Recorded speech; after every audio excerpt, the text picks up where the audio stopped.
They say a wedding day is filled with surprises, but nothing could have prepared me for the moment my husband of 30 years stood up during our daughter's reception and casually announced he had sold our family home, without telling a soul. As I sat there in my mother-of-the-bride dress, watching my daughter's perfect day crumble before my eyes, I realized that sometimes the people we trust the most are capable of the deepest betrayals. I've spent my entire adult life building memories in our Victorian house in coastal Maine, where the salty air and foggy mornings have been as much a part of our family as the people inside it. For 3 decades, I've taught piano lessons in the sun-drenched front room, watching generations of children grow up as their fingers danced across my baby grand. Every scratch on the hardwood floors, every nick in the banister, every creak in the stairs tells a story. Our story. At least, that's what I thought until that fateful Saturday in June, when everything I believed about my marriage shattered like fine china on marble floors. The morning of Emma's wedding had started perfectly. The weather was exactly what every bride dreams of. Bright sunshine with a gentle breeze coming off the Atlantic, carrying the scent of salt and summer roses. I was in the master bedroom, helping Emma with her dress, the same room where I'd nursed her through countless fevers, braided her hair for first dates, and wiped away tears after heartbreaks. The antique mirror that had been my grandmother's reflected 3 generations of women, me, Emma, and my mother, all of us dabbing at our eyes and trying not to ruin our makeup. "Mom, stop crying," Emma laughed, though her own eyes were glistening. "You'll make me start, and this mascara cost a fortune." She looked absolutely radiant in her vintage-style lace gown, her dark hair swept up in an elegant knot, a few curls framing her face, just like I'd worn my hair on my own wedding day. "I can't help it," I said, smoothing an imaginary wrinkle from her dress. "You look so beautiful, sweetheart." I caught my mother's eye in the mirror, and we shared a knowing smile. She had done this for me 30 years ago, in this very room, when I married Richard. Richard. My husband was downstairs, somewhere, probably fussing with his bow tie or making sure the caterers had everything they needed. He'd been acting strange lately, distracted, spending long hours at his investment firm, taking phone calls in the garden where he thought I couldn't hear him. I'd brushed it off as stress about the wedding, about giving away his only daughter. If only I'd paid more attention to those warning signs, those little moments that now seem so glaringly obvious in hindsight. The ceremony at the local church was beautiful, everything running smoothly despite my perfectionist daughter's worries. As Emma and James exchanged their vows, I squeezed Richard's hand, remembering our own wedding day. He squeezed back, but now I wonder if he was already thinking about what he was going to do later. If he was already calculating how to drop his bomb at the perfect moment for maximum impact. We returned to our house for the reception. The backyard had been transformed into a fairy tale setting, with white tents, twinkling lights, and tables decorated with hydrangeas and roses from my garden. The same garden where Emma had taken her first steps, where we'd hosted countless summer barbecues, where Richard had built her a treehouse that still stood in the old maple tree. Everything was perfect, or so it seemed. The first hint that something was wrong came during the cocktail hour. I was mingling with guests, accepting compliments about the beautiful ceremony and the house's decorations, when I overheard a snippet of conversation between Richard and James's father. Something about closing dates and paperwork. At the time, I assumed they were discussing James and Emma's new house. The young couple had just bought their first home together in Boston. It wasn't until after the main course, as servers were clearing plates and the band was setting up for the first dance, that Richard clinked his glass and stood up. I expected the usual father of the bride speech, something heartfelt about watching his little girl grow up, about welcoming James to the family.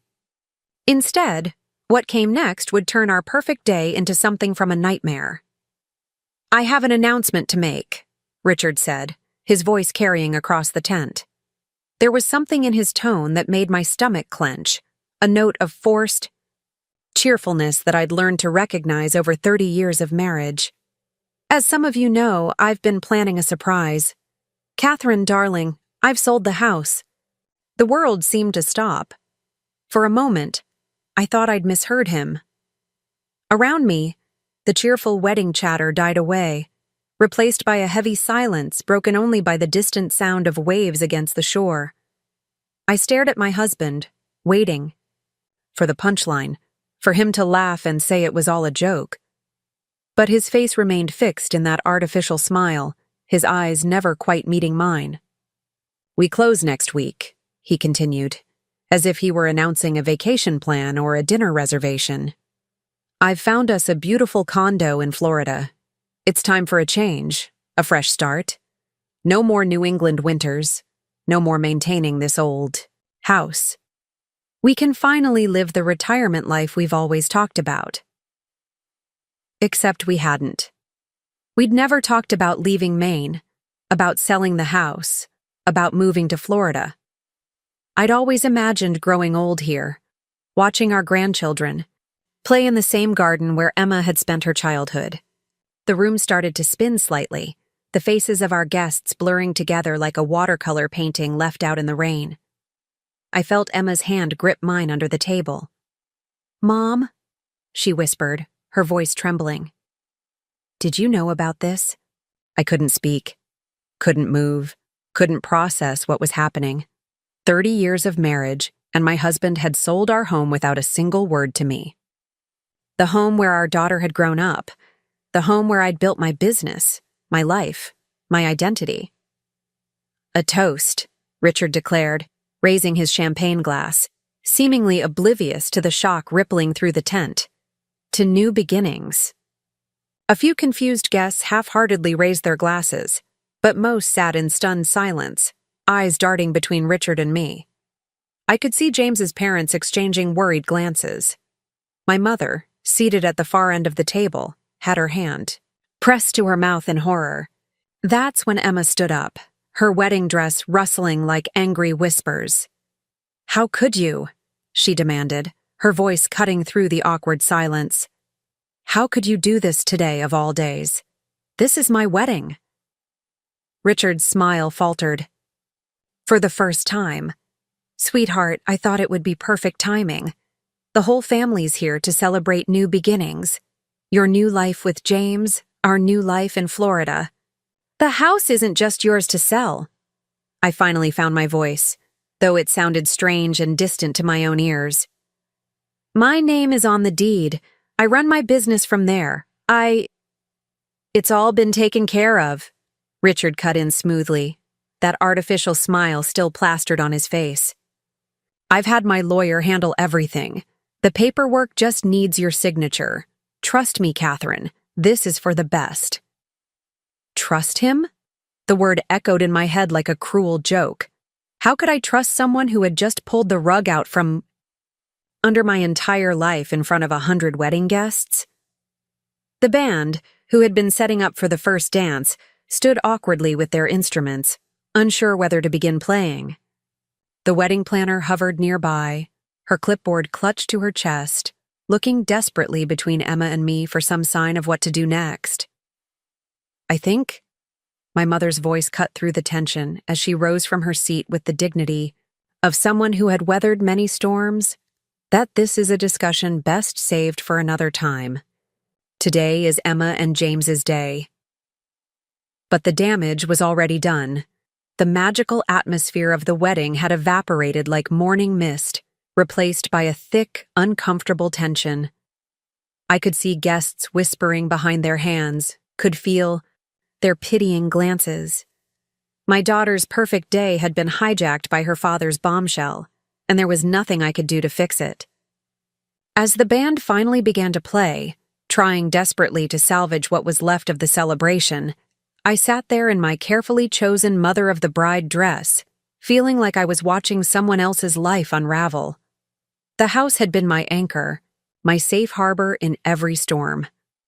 Now that anchor had been ripped away, and I was adrift in waters I never thought I'd have to navigate. Richard tried to take my hand under the table, but I pulled away. In that moment, looking at his familiar profile, Against the backdrop of our soon-to-be former home, I realized I was looking at a stranger. Who was this man who could make such a monumental decision without consulting me? Who could choose this moment, our daughter's wedding day, to drop this bomb?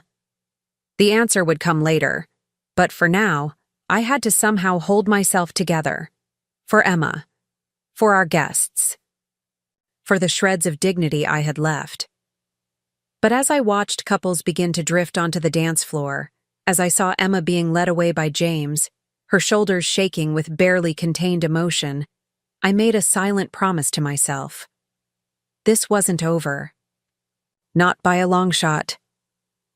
The rest of the reception passed in a blur of forced smiles and awkward conversations.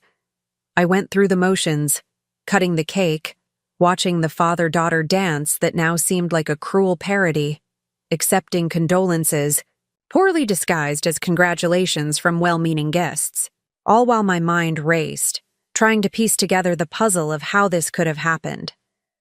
As the evening wore on, I found myself in the kitchen, ostensibly checking on the catering staff, but really just seeking a moment of solitude.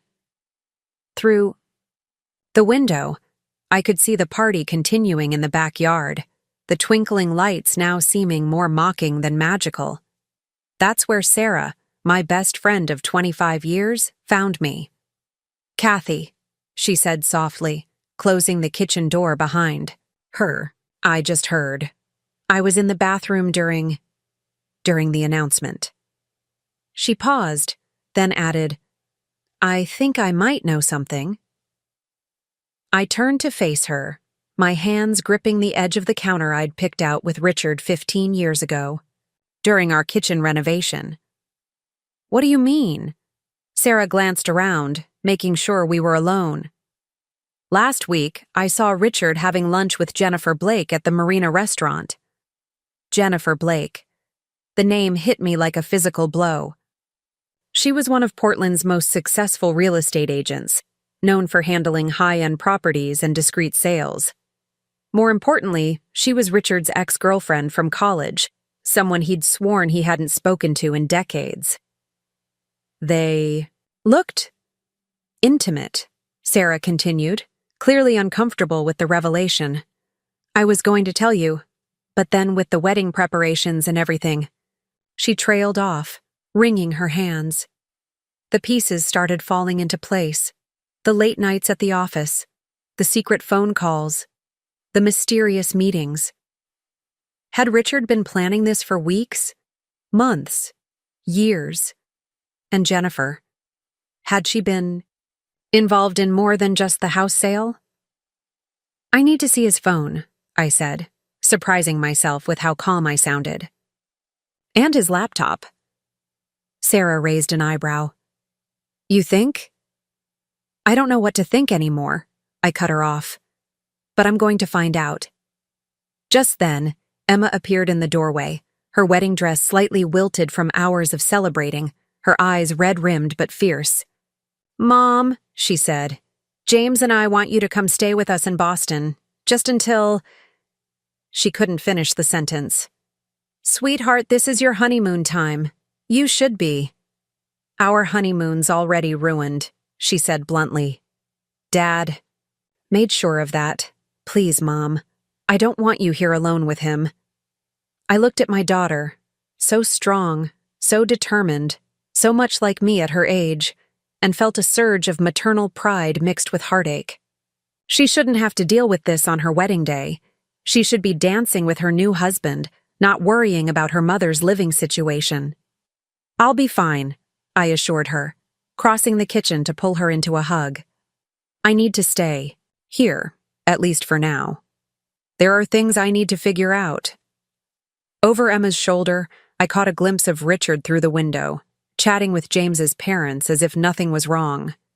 As if he hadn't just detonated our entire life. In the soft evening light, he looked exactly the same as he had this morning. Same silver-streaked hair, same charming smile, same well-fitted tuxedo. But now I saw him with new eyes, wondering what other secrets lurked behind that familiar facade. "Mrs. Mitchell?" The wedding planner's assistant poked her head in. The band is asking if you want to do the last dance now.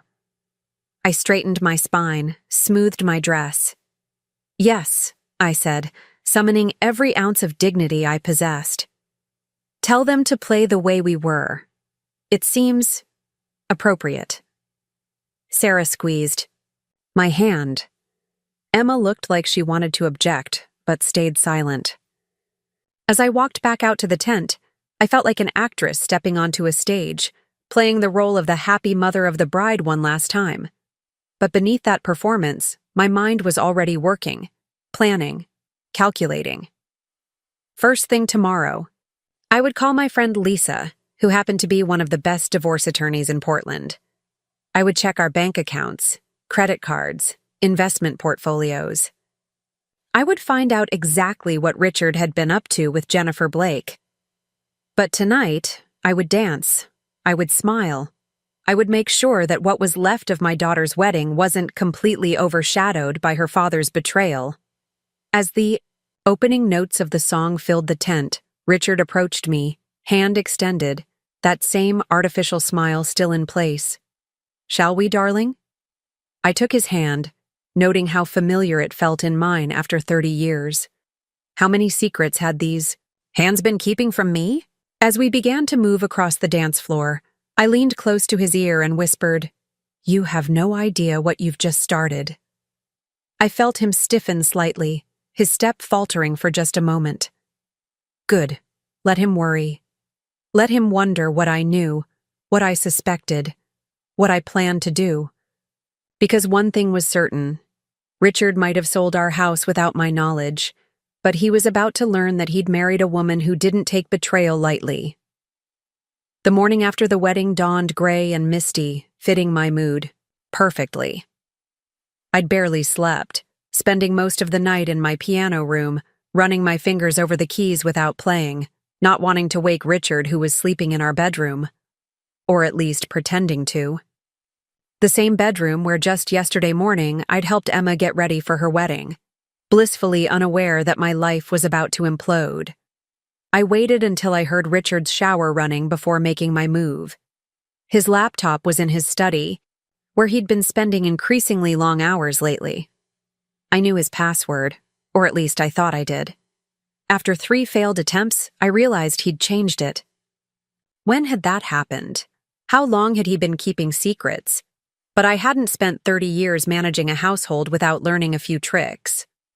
Opening his desk drawer, I found his agenda, the paper one he still insisted on using despite having everything on his phone. Tucked inside was a small yellow sticky note with what looked like a random string of numbers and letters. My hands shaking slightly, I tried it on the laptop. Success. The first thing I noticed was his email. He'd left his personal account open, and right at the top was a thread with Jennifer Blake. My stomach churned as I clicked on it, each message feeling like another twist of the knife. Everything's set for closing next week. The buyers are eager to move in by month's end. Perfect timing with the wedding. Catherine will be too distracted to notice anything amiss. The condo in Naples is ready whenever you are. Views are spectacular. Naples. Not just Florida, but Naples specifically, where Jennifer Blake had conveniently opened a new office 6 months ago.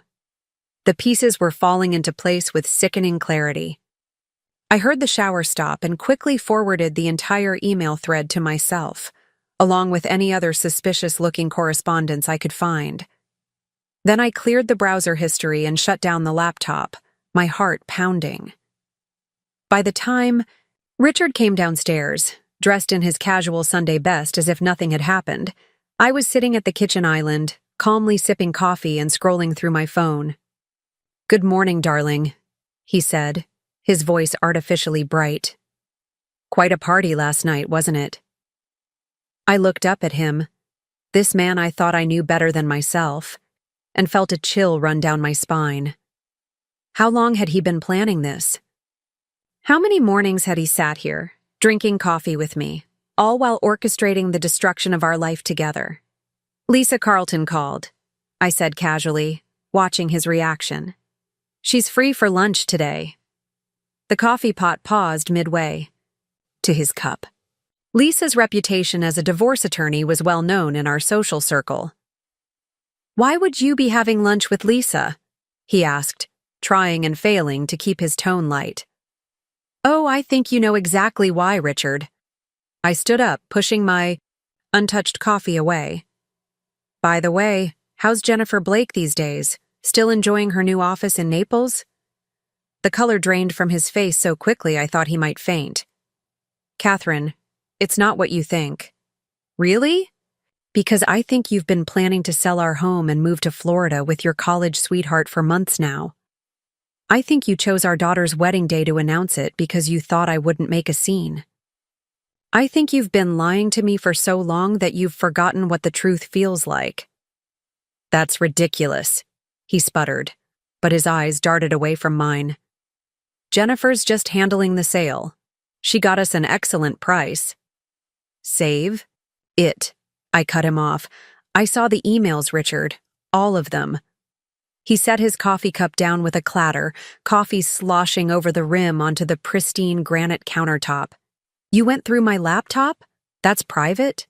"Private?" I laughed, but there was no humor in it. "Like selling the house I've lived in for 30 years without telling me? Like planning to move to Naples without consulting your wife? That kind of private?" For a moment, we stood there in our soon-to-be former kitchen, the silence broken only by the steady drip of the coffee maker and the distant sound of waves. Everything looked the same as it had yesterday morning. The copper pots hanging above the island, the herbs growing in the window box, the children's artwork still proudly displayed on the refrigerator. But nothing would ever be the same again. "I was going to tell you," Richard finally said, his voice quiet. "After the wedding, I had it all planned out." "Oh, I'm sure you did. Just like you had the sale planned out, the move planned out, your whole new life with Jennifer planned out." I moved toward the door, grabbing my car keys from the hook. "Well, guess what? I've got some plans of my own." "Where are you going?" he called after me, panic finally creeping into his voice. I turned back to look at him one last time, this stranger wearing my husband's face. "To see Lisa Carlton." "And Richard?" "I'd start looking for a good lawyer of your own. You're going to need one." Lisa's office occupied the top floor of a restored Victorian in Portland's Old Port District, with views of the harbor that would normally have captured my attention. Today, I barely noticed them. I sat in her elegant conference room, surrounded by dark wood paneling and maritime paintings, watching as she reviewed the emails I'd forwarded to myself from Richard's laptop. "Well," she said finally, removing her reading glasses and fixing me with a steady gaze, "he's been busy, hasn't he?" I laughed hollowly. That's one way to put it. "The good news," Lisa continued, shuffling through the papers on her desk, "is that he can't legally sell the house without your signature.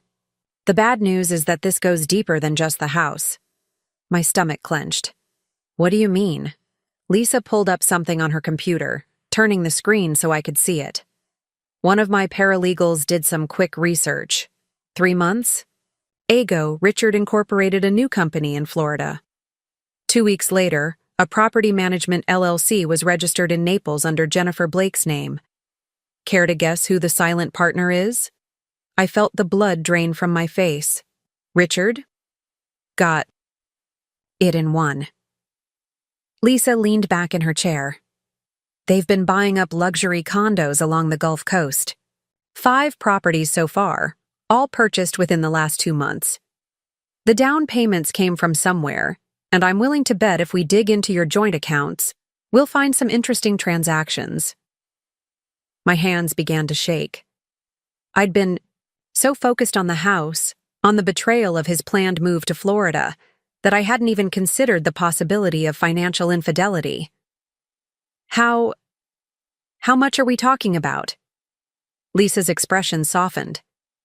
"Catherine, when was the last time you looked at your joint investment accounts?" I tried to remember. Richard had always handled our investments, claiming his expertise as a financial advisor made him better suited for it. I'd trusted him, focused on running my piano studio and managing our day-to-day expenses. I'm not sure. A few months? Ago, maybe. She nodded as if this confirmed something. I think it's time we got forensic accountants involved. And, Catherine, we need to act fast. The fact that he chose your daughter's wedding to announce the house sale suggests he's working on a timeline. He might have other moves planned that we don't know about yet. Just then, my phone buzzed. A text from Emma. Mom, are you okay? James and I are worried. Call me when you can. Sweet Emma, who should be enjoying her first day of married life instead of worrying about her mother. I texted back quickly. I'm fine. Meeting with Lisa Carlton. We'll call later. Love you. Your daughter's support will be important, Lisa said, watching me. But right now, we need to focus on protecting your assets. I'm going to file an emergency injunction to prevent any further property sales or large financial transactions. Then She was interrupted by another buzz from my phone. This time it was Sarah. You need to see this. Jennifer Blake just posted on Instagram. Call me ASAP. Excuse me, I said to Lisa, my fingers already dialing Sarah's number. She answered on the first ring. Kathy, I'm so sorry, but you need to know. Jennifer posted a picture an hour ago. She's on a balcony overlooking the Gulf of Mexico. The caption says New Beginnings with a heart emoji. My free hand clenched into a fist. Where exactly was this taken? According to the location tag, the Naples Grande Beach Resort. Lisa, who had been pretending not to listen, straightened in her chair. Catherine, what is it? I put the phone on speaker and asked Sarah to send me the post. When it popped up on my screen, I turned it to show Lisa. There was Jennifer, looking exactly as I remembered her from college. Tall, blonde, eternally youthful, standing on a luxurious balcony with the Gulf of Mexico spreading out behind her. She was holding a champagne glass and wearing an expression of smug satisfaction that made me want to reach through the screen and wipe it off her face. But it was the other details that caught my attention. In the reflection of the sliding glass door behind her, I could see someone else. Someone holding a camera. Someone with silver-streaked hair and a familiar stance. Well, Lisa said grimly, I think we can guess where your husband is right now. The rage that had been simmering inside me since last night suddenly boiled over. While I'd been sitting in our kitchen this morning, watching him play innocent and make excuses, his bags had probably already been packed. He'd probably gone straight from our conversation to the airport. Lisa, I said, my voice surprisingly steady despite the earthquake happening inside me. Exactly how much trouble would I be in if I forwarded these pictures to every country club member in Portland? A ghost of a smile crossed her face. Let's hold off on that for now. I have a better idea. She reached for her phone. I know a wonderful private investigator who specializes in financial fraud, and I think it's time we started building a case that will make your husband wish he'd never heard of Naples, Florida. Marcus Reynolds looked nothing like the private investigators I'd seen in movies. No worn trench coat, no world-weary expression, no cigarette dangling from his lips. Instead, he arrived at Lisa's office 2 hours later, wearing a crisp navy suit and carrying a laptop that looked like it cost more than my car. His silver-rimmed glasses and neatly trimmed beard gave him the appearance of a university professor, rather than someone who uncovered hidden assets for a living. Mrs. Mitchell, he said, shaking my hand firmly.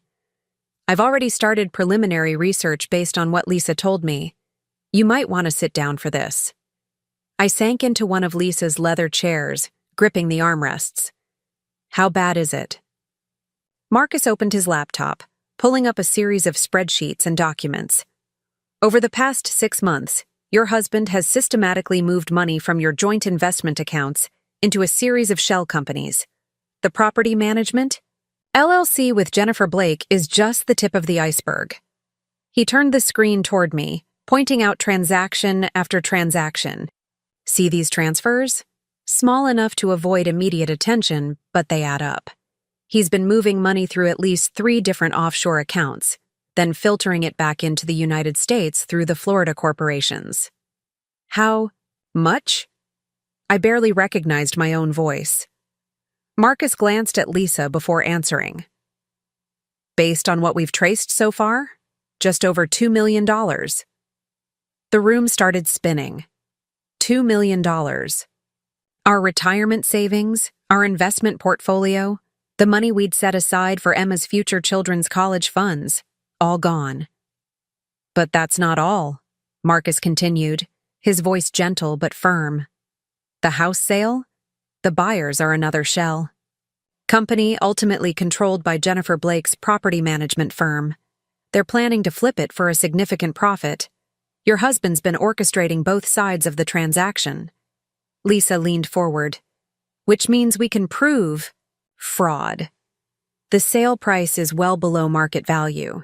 He's essentially selling it to himself through Jennifer's company.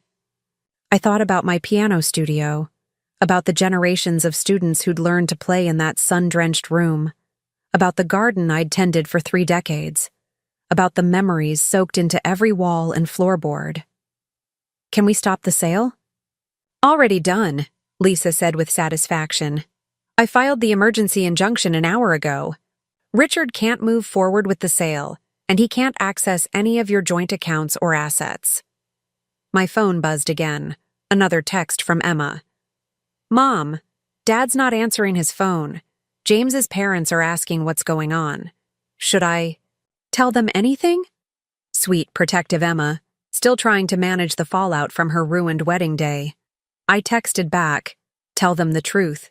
Your father can deal with the consequences of his actions. Mrs. Mitchell, Marcus said, drawing my attention back to his laptop, there's something else you should see. He pulled up what looked like surveillance photos. These were taken last month at the Naples Grand. Your husband and Ms. Blake weren't just planning business ventures. The photos showed Richard and Jennifer at dinner, walking on the beach, sharing intimate moments that made my stomach turn. But it was the last photo that really caught my attention. They were meeting with someone in what looked like a hotel conference room, signing documents spread across a table. That man with them? Marcus pointed to a distinguished-looking gentleman in an expensive suit. That's Harold Whitman, one of the biggest real estate developers in Florida. And based on the documents we've obtained, they're planning something much bigger than just flipping your house. Lisa straightened in her chair. Harold Whitman? The same Harold Whitman who's been buying up historic properties all along the New England coast? Marcus nodded grimly. The very same. It seems your husband and Ms. Blake have been helping him identify vulnerable properties, homes owned by older couples, people going through divorces, estates in probate. They've been targeting properties they can acquire below market value, using inside information from Richard's financial advisory business.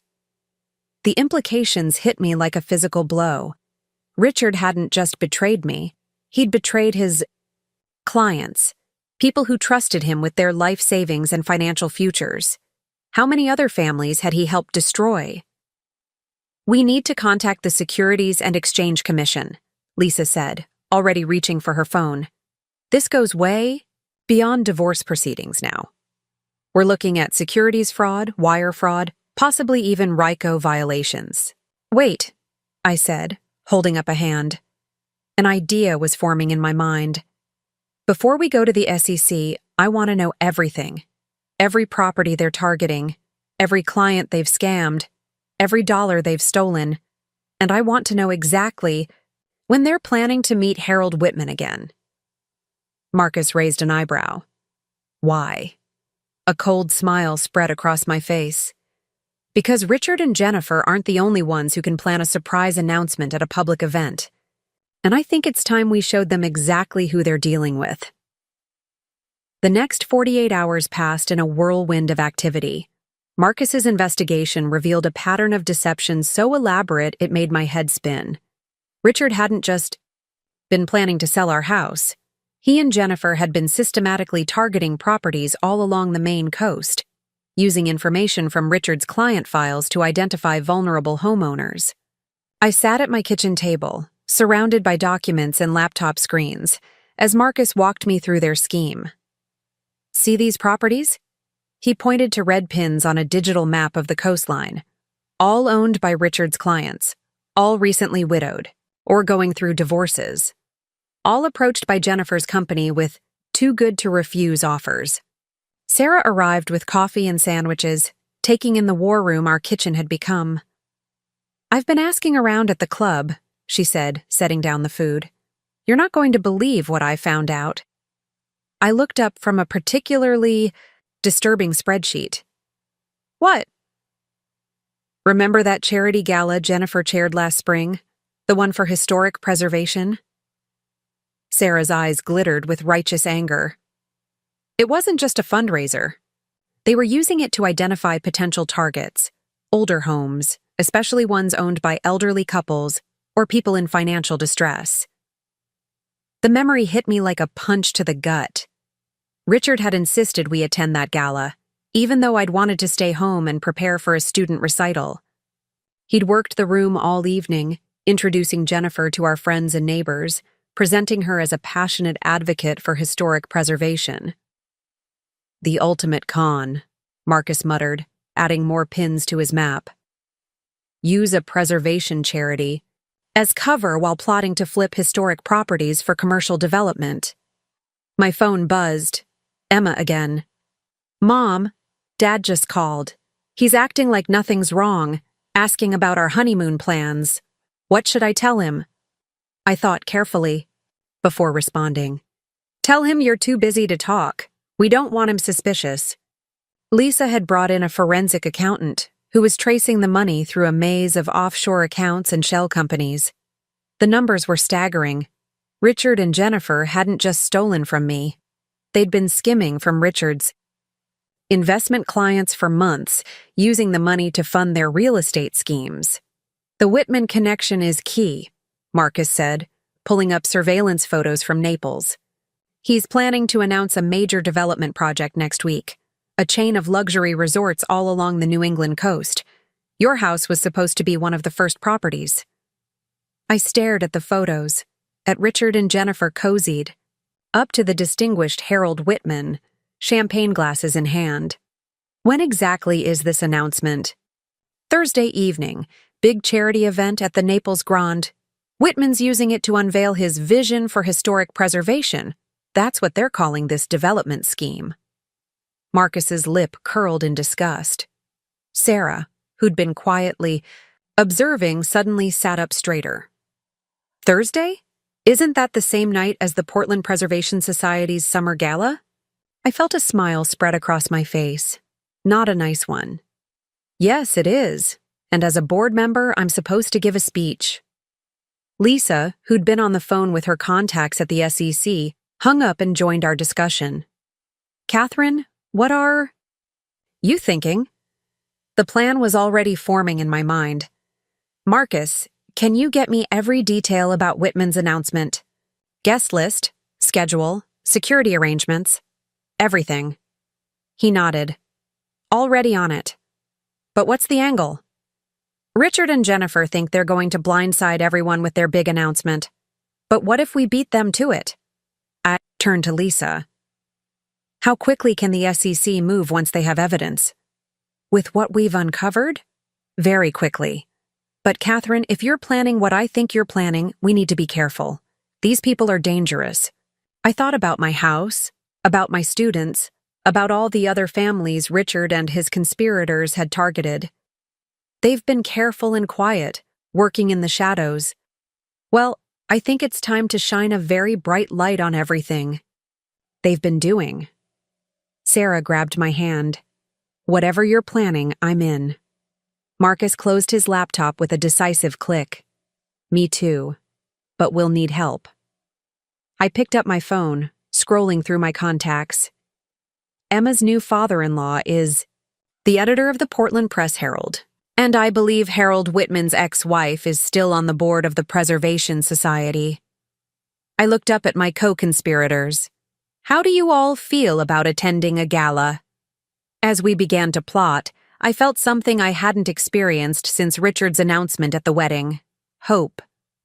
He thought he could destroy our life together and walk away unscathed. He was about to learn just how wrong he was. My phone buzzed one more time. A text from Richard. Catherine, please be reasonable. The house sale is just good business. I'll make sure you're taken care of. I showed the message to Lisa, who snorted. Should I respond? She shook her head.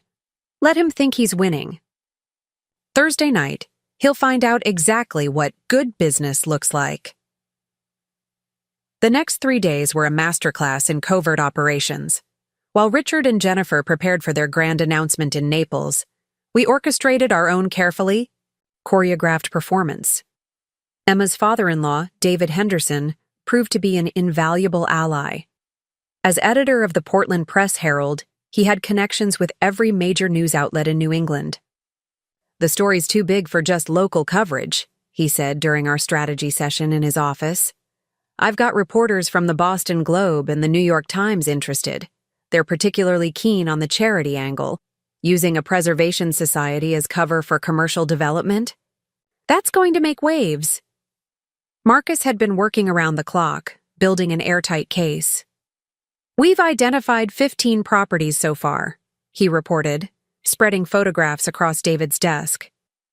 All owned by Richard's clients, all targeted for acquisition. 5 have already been sold to Jennifer's shell companies. I picked up one of the photos, a beautiful Victorian bed and breakfast owned by an elderly couple I'd known for years. The Hendersons? Richard handled their retirement planning. Used to, Marcus corrected grimly. They sold to Jennifer's company last month for half its market value. Richard convinced them the property needed extensive repairs they couldn't afford. The betrayal ran so deep it took my breath away. These weren't just clients. They were friends, neighbors, people who had trusted Richard with their financial futures. Sarah burst into the office, waving her phone. You need to see this. Jennifer just posted again. We crowded around her screen.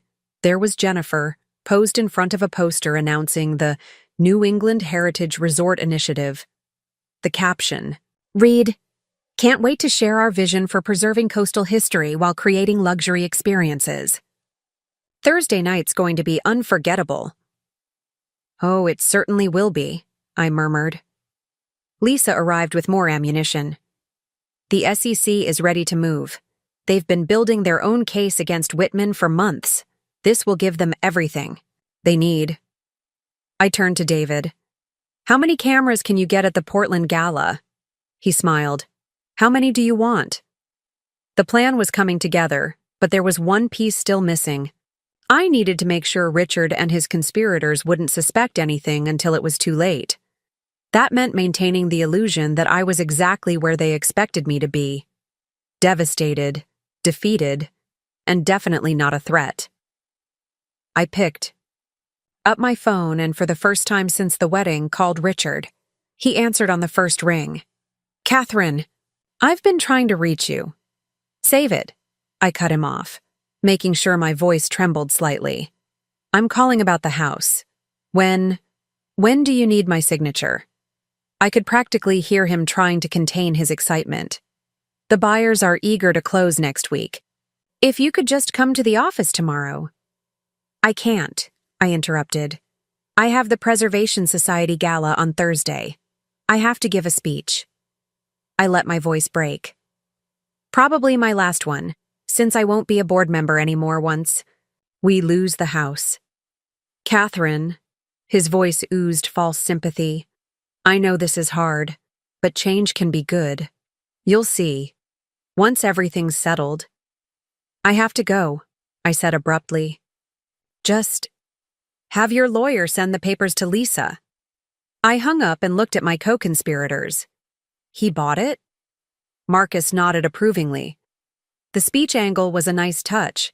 Makes him think you're too focused on local matters to notice what's happening in Naples. Sarah squeezed my hand. Are you ready for Thursday? I thought about the speech I'd prepared, not the one Richard expected me to give, but the one that would blow his entire operation wide open. I thought about the cameras that would be rolling, the reporters standing by, the SEC agents waiting. In the wings. Almost, I said. There's one more person we need to bring into the loop. They looked at me questioningly. Harold Whitman's ex-wife, I explained. Margaret Whitman isn't just on the Preservation Society board, she owns 30% of Whitman Development's voting shares, and I happen to know she's still bitter about Harold leaving her for his 25-year-old personal trainer. Lisa's eyes lit up. The shareholders' meeting is next month, if we can get her on our side. Exactly, I smiled. Harold won't just lose this development deal, he'll lose control of his company. David was already reaching for his phone. Margaret and I go way back. Let me set up a lunch. As they scrambled to set the final pieces in place, I walked to the window of David's office. From here, I could see the Portland waterfront, the historic buildings Richard and his cronies had planned to turn into overpriced resorts. My house was just one small part of their scheme, but they had picked the wrong woman to underestimate. Catherine, Sarah called softly. Margaret can meet us in an hour at the Cape Elizabeth Club. I turned back to my team, straightening my shoulders. Perfect. Let's go explain to Mrs. Whitman exactly how her ex-husband plans to destroy New England's historic coastline and how she can help us stop him. Margaret Whitman was exactly what you'd expect from old New England money, perfectly coiffed. Silver hair, understated designer clothes, and the kind of posture that comes from generations of finishing school. She sat across from me at the Cape Elizabeth Club, stirring her martini with precise movements as she absorbed everything we'd told her. So, she said finally, her cultured voice carrying just a hint of steel. Harold thinks he can turn the coast into his personal playground without anyone noticing? She set down her drink with a decisive click. How absolutely typical. I watched her carefully. You don't seem surprised. A ghost of a smile crossed her face.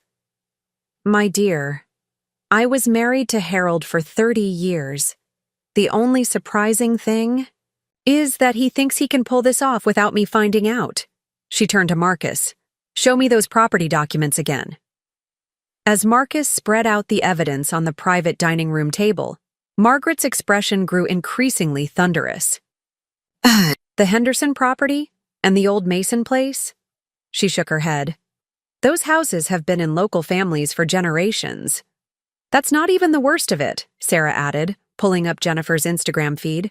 They're marketing it as preservation through development, using local conservation groups as cover. Margaret's perfectly manicured nails drummed against the table. And my replacement on the board, that Blake woman, she's involved. She's more than involved, I said quietly. She and my husband have been orchestrating the whole thing, using his client information to target vulnerable properties. Something flickered in Margaret's eyes. Recognition, perhaps, or shared pain. She'd been betrayed too, after all. The shareholders' meeting is in 3 weeks, she said thoughtfully. Harold's planning to announce this development project as his grand vision for the company's future. He's been hinting at a major initiative that will revolutionize coastal real estate. Lisa leaned forward. With your shares, plus the evidence we've gathered of securities fraud and misuse of corporate resources, we could stop the project, Margaret finished. But that's not enough, is it? She fixed me with a penetrating stare. You want more than that. I met her gaze steadily. I want them to feel what it's like to have everything taken away in public, just like Richard did to me at my daughter's wedding. Margaret's smile turned predatory. Now that's something I can appreciate. She reached for her phone. Harold's not the only one with connections. Give me an hour. While Margaret made her calls, Marcus updated us on the Naples situation. Whitman's event is scheduled for 8 p.m. Thursday. They're expecting over 200 guests. Investors, developers, local politicians. Jennifer's company is handling the arrangements. And Richard? I asked. He's already there. Checked into the Naples Grande yesterday. He and Jennifer have been meeting with potential investors all day. My phone buzzed. Another text from Richard. Lawyers are drawing up the final paperwork. Everything's going to work out for the best, you'll see. I showed it to Lisa, who snorted. He really believes he's got it all wrapped up, doesn't he? Margaret returned, looking pleased with herself. Well, that's taken care of. I've spoken to several board members.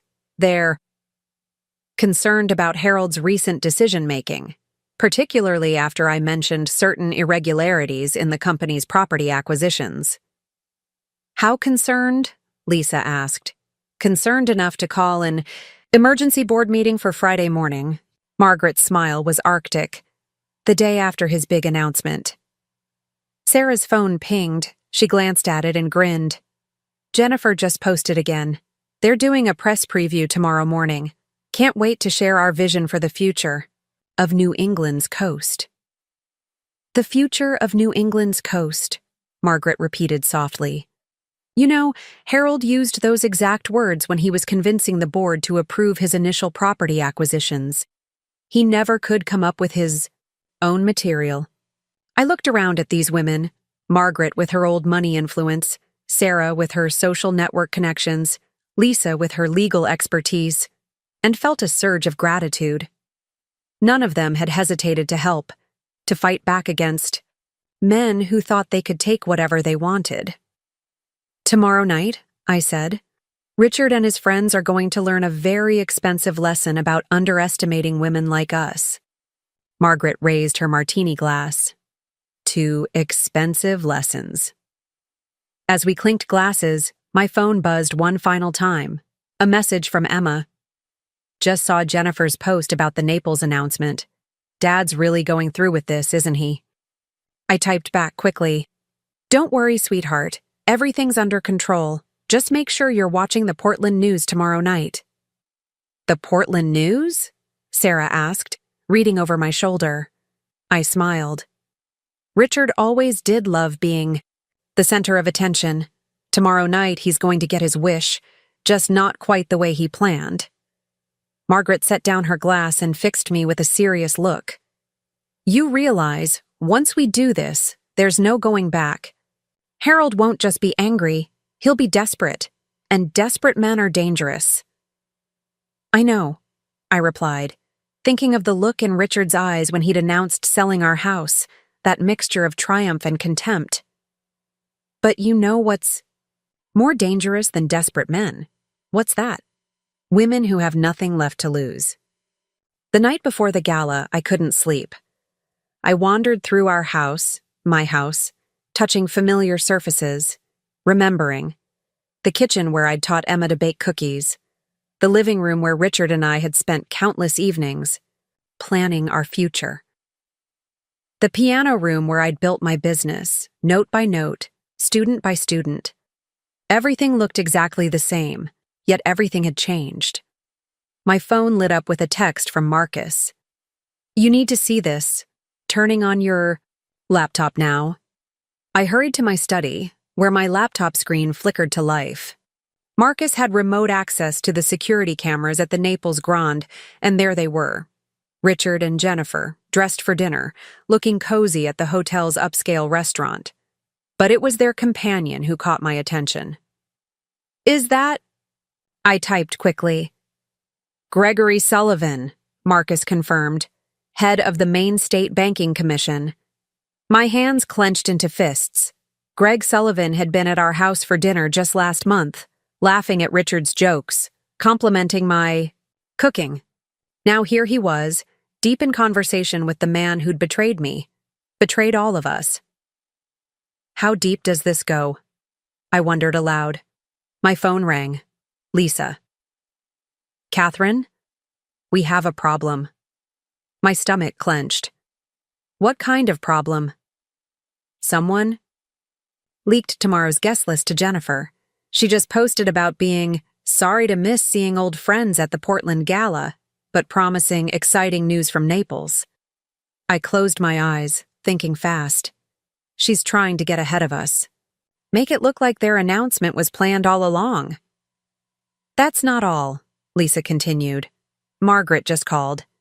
Harold's people have been reaching out to major shareholders, hinting at record-breaking profits from this new development. Project. Can they stop us? No, but they're trying to control the narrative. We need something more, something they won't see coming. Just then, Sarah burst through my front door without knocking, waving a manila envelope. "You're never going to believe what I found."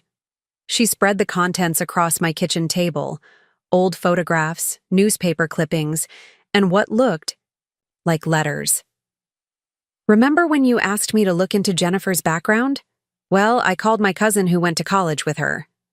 I picked up one of the photographs. It showed a younger Jennifer, standing in front of what looked like a construction site. Beside her was a man I recognized, Harold Whitman, 20 years younger but unmistakable. "Keep looking," Sarah urged. The next photo made me gasp. Jennifer, and Harold again, but this time they were clearly more than business associates.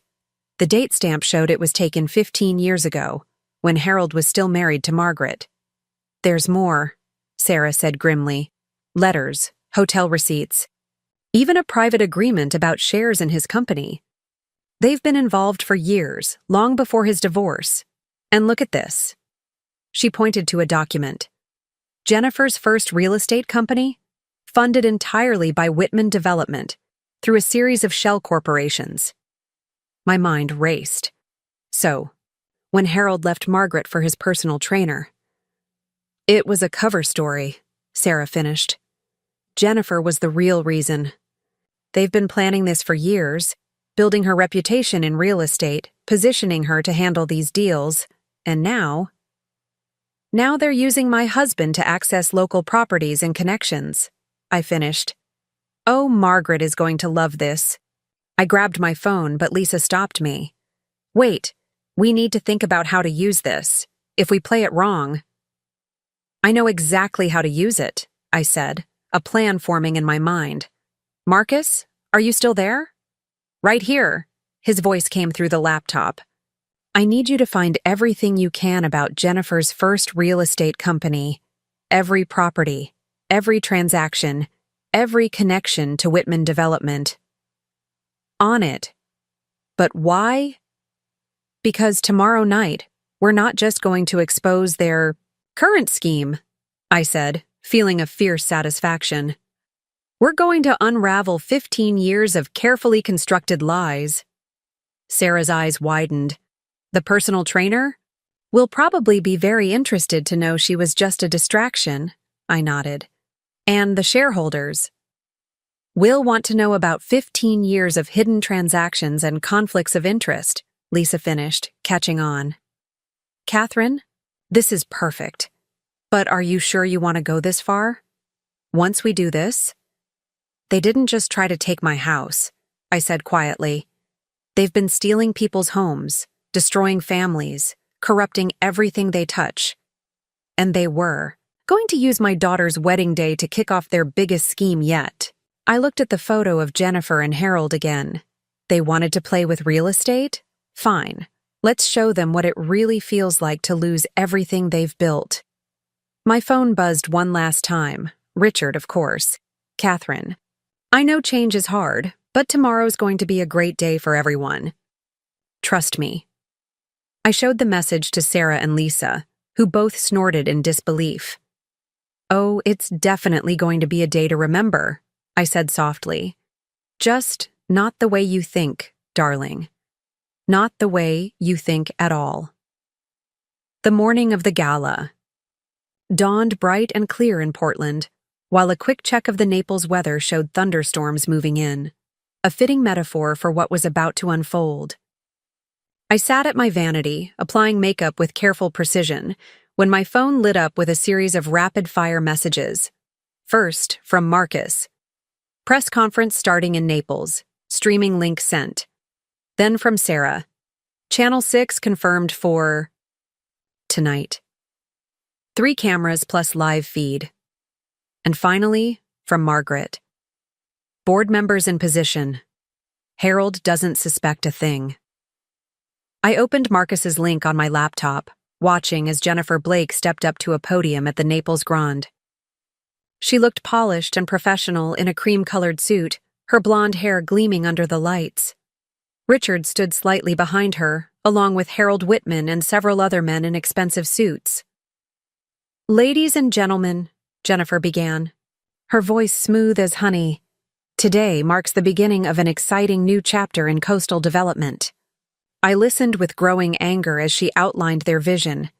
Luxury resorts replacing historic homes, exclusive clubs where local businesses had stood for generations, all wrapped in pretty language about preservation through progress and maintaining community character. "The full details of our initiative will be announced at tonight's gala," she concluded with a practiced smile. "But I can tell you that this represents $1 billion investment in New England's future." The moment the press conference ended, my phone rang. "Lisa." "Did you see that performance?" she asked without preamble. "Every stomach-turning minute," I replied, putting the final touches on my makeup. "How are we looking?" "Everything's in place. SEC agents will be at both events, Naples and Portland. They're coordinating with the Maine banking commissions. Fraud division. Gregory Sullivan's going to have some explaining to do." I thought of Greg, sitting at my dinner table, all while helping Richard and his cronies plan this scheme.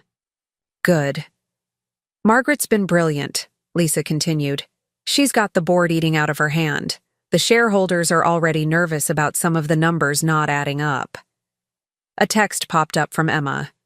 "Just watched the press conference. Dad looks so pleased with himself." "Mom, what exactly are you planning?" I typed back quickly.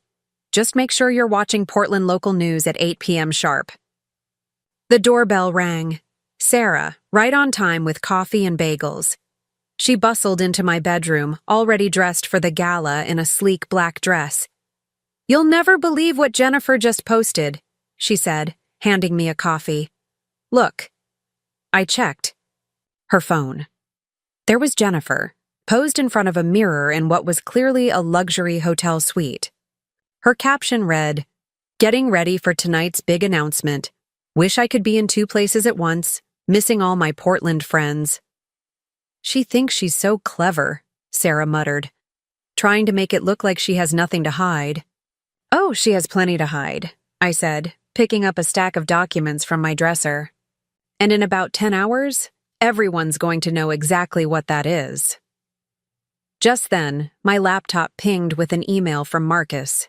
He'd been busy. Property records, bank transfers, even private emails between Jennifer and Harold dating back 15 years.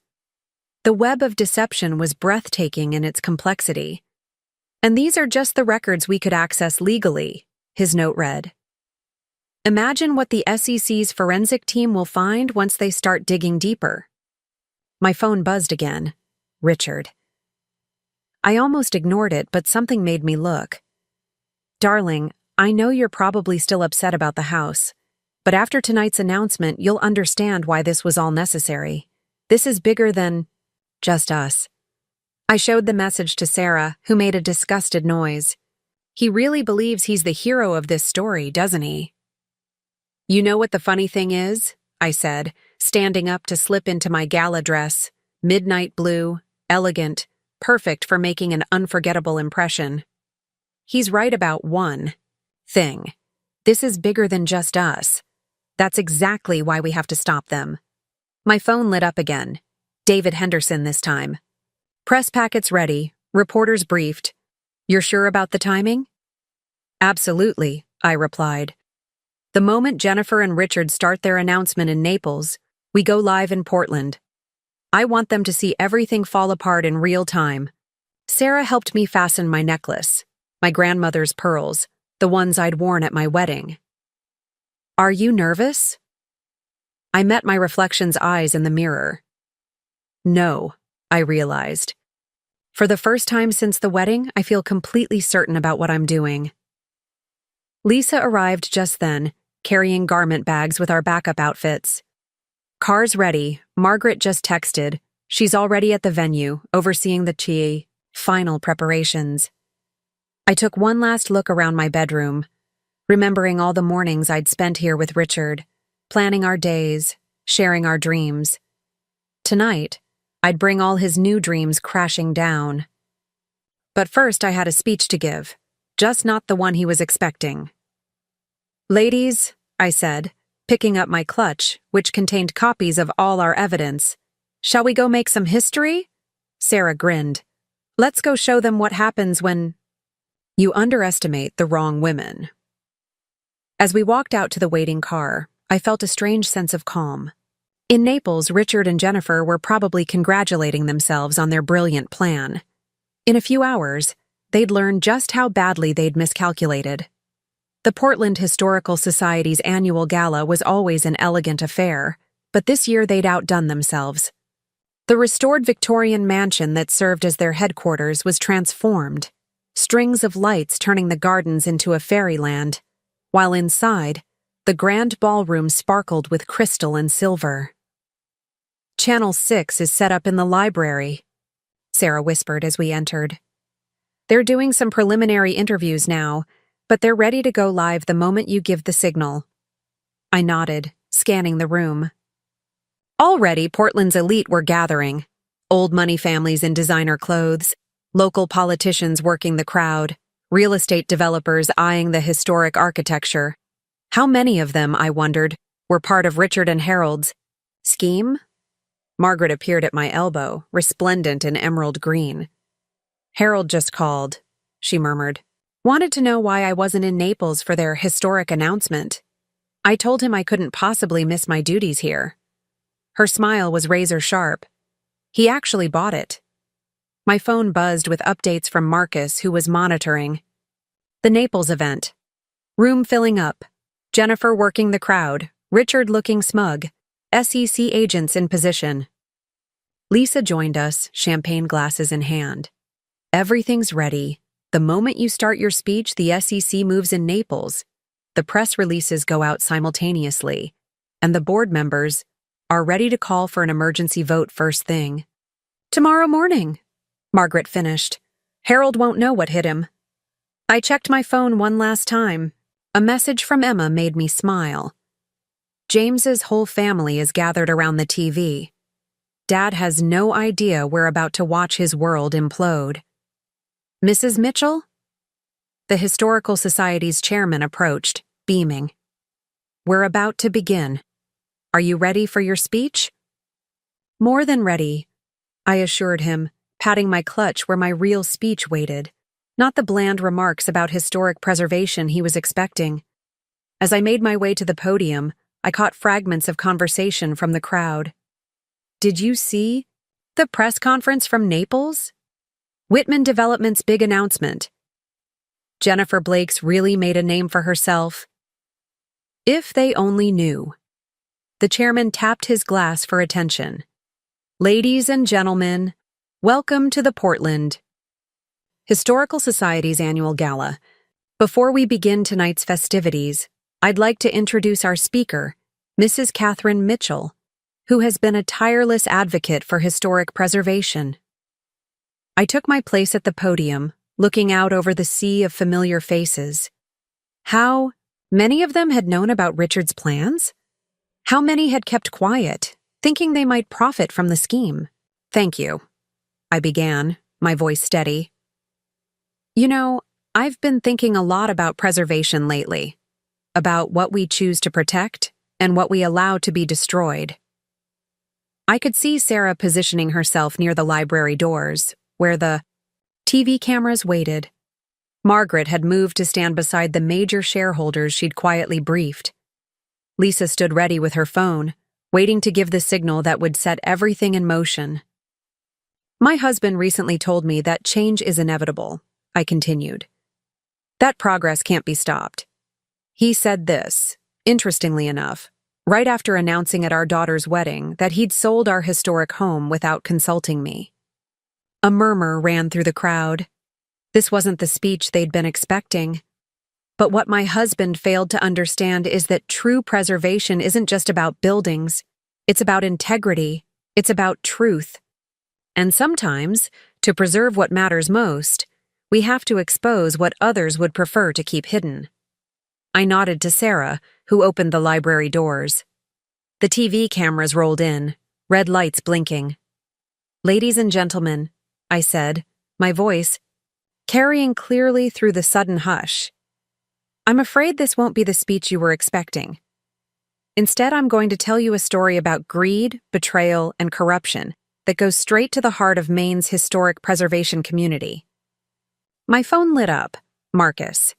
Jennifer just started her speech in Naples. They're live streaming. Perfect timing. Right now, in Naples, Florida, my husband Richard Mitchell and Jennifer Blake are making what they're calling a historic announcement about the future of New England's coastal properties.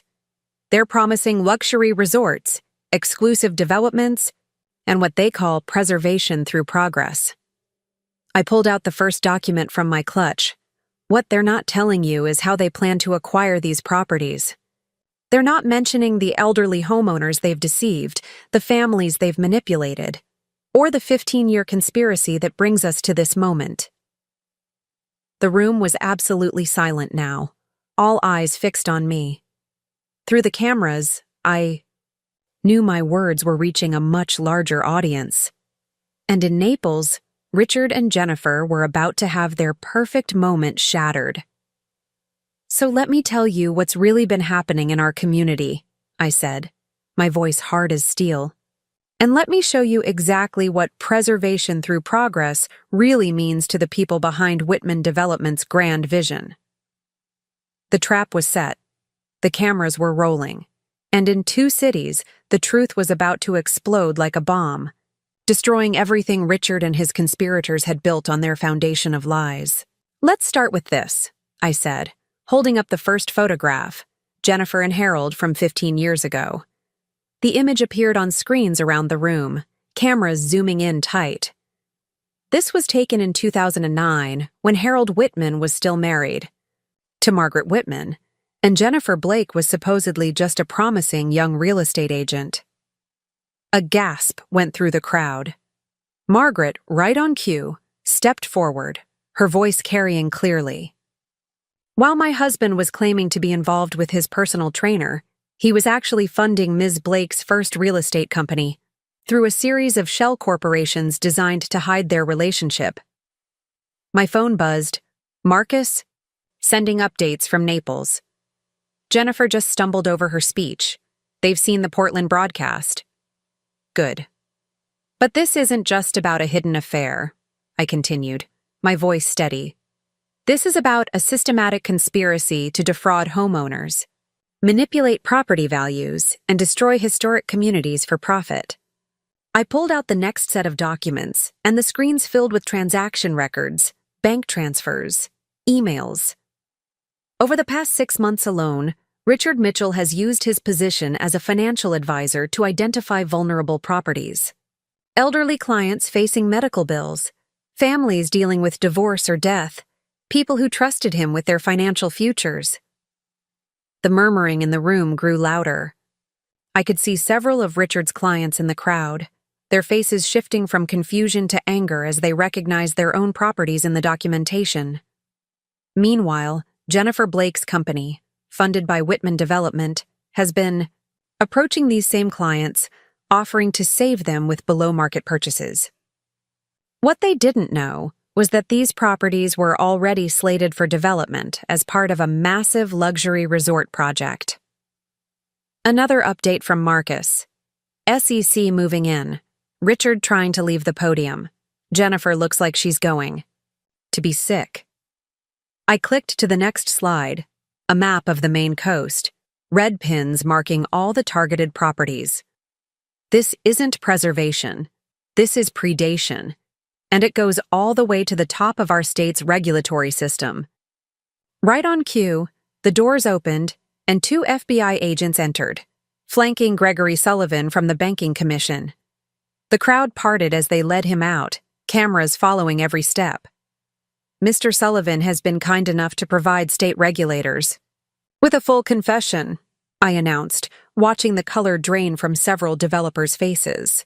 It seems he's been accepting bribes to fast-track certain property transactions while delaying investigations into complaints. My phone lit up with a call from Emma. I gestured to Sarah, who answered it and put it on speaker. Mom. Emma's voice rang out. They're showing everything in Naples. Dad just tried to run off stage, but security stopped him. Jennifer's crying, and Mr. Whitman is having some kind of meltdown. Perfect timing. I smiled at the cameras, knowing Richard could see me. Speaking of Mr. Whitman, I believe the SEC has some questions about 15 years of undisclosed transactions and conflicts of interest. And the shareholders might be interested in tomorrow morning's emergency board meeting. Margaret stepped forward again, her voice cold as ice. As a major shareholder, I've called for an immediate vote on leadership changes, given these revelations about long-term fraud and mismanagement. Lisa's phone buzzed. She checked it and gave me a thumbs up. The SEC had everything they needed. But perhaps the most personal betrayal, I continued, my voice softening, was using my daughter's wedding day to announce the sale of our home. A sale that, as it turns out, was completely illegal since I never signed any paperwork. A sale that was meant to be the first domino in their chain of property acquisitions. I looked directly into the cameras, knowing Richard was watching. You chose the wrong moment to betray me, darling.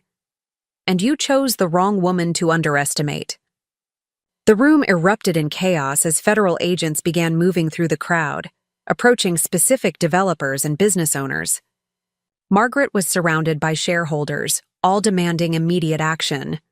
Reporters were shouting questions, cameras flashing. Sarah appeared at my elbow with her phone. Look at this. Jennifer's Instagram was exploding with comments, her earlier smug posts now drawing fierce criticism. The Naples livestream showed security trying to maintain order as angry investors demanded explanations. Lisa joined us, grinning. SEC just confirmed they're seizing all assets pending investigation. The Naples property deals are frozen. And Richard is being taken into custody as we speak. Marcus's voice came through my phone. Along with Jennifer and Harold. You should see their faces. I felt a moment of vindication so pure it almost took my breath away. Sarah, is Channel 6 still live? She nodded. I turned back to the cameras, straightening my shoulders. To everyone who's been affected by this scheme, the homeowners, the families, the communities, I want you to know that this stops here. The perpetrators will face justice, the properties will be protected, and perhaps most importantly, I paused, allowing myself a small smile. My house is still mine, and I think I'll be keeping it. The next 24 hours passed in a whirlwind of activity. I barely slept, watching as the story exploded across every news channel. By morning, what had started as a local scandal had become national news. Historic home heist, Maine's real estate conspiracy exposed, ran across the bottom of CNN. Wealthy developer's empire crumbles. After wife's revenge, declared the Boston Globe. Emma arrived early the next morning, letting herself in with her old key. She found me in the kitchen, surrounded by newspapers, my laptop open to yet another breaking news update.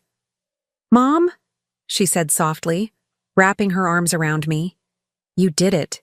You actually did it. I hugged her back, breathing in the familiar scent of her shampoo. I had help. A lot of help.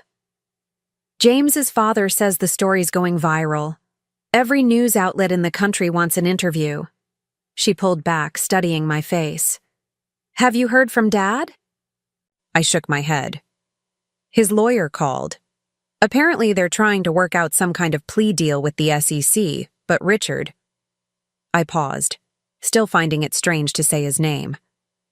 Richard won't be free for a very long time. My phone hadn't stopped buzzing since last night. Messages from Richard's clients, thanking me for exposing the truth.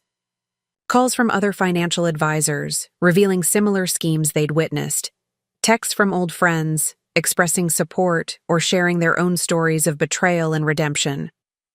Sarah arrived with coffee and fresh bagels, followed shortly by Lisa with a stack of legal documents.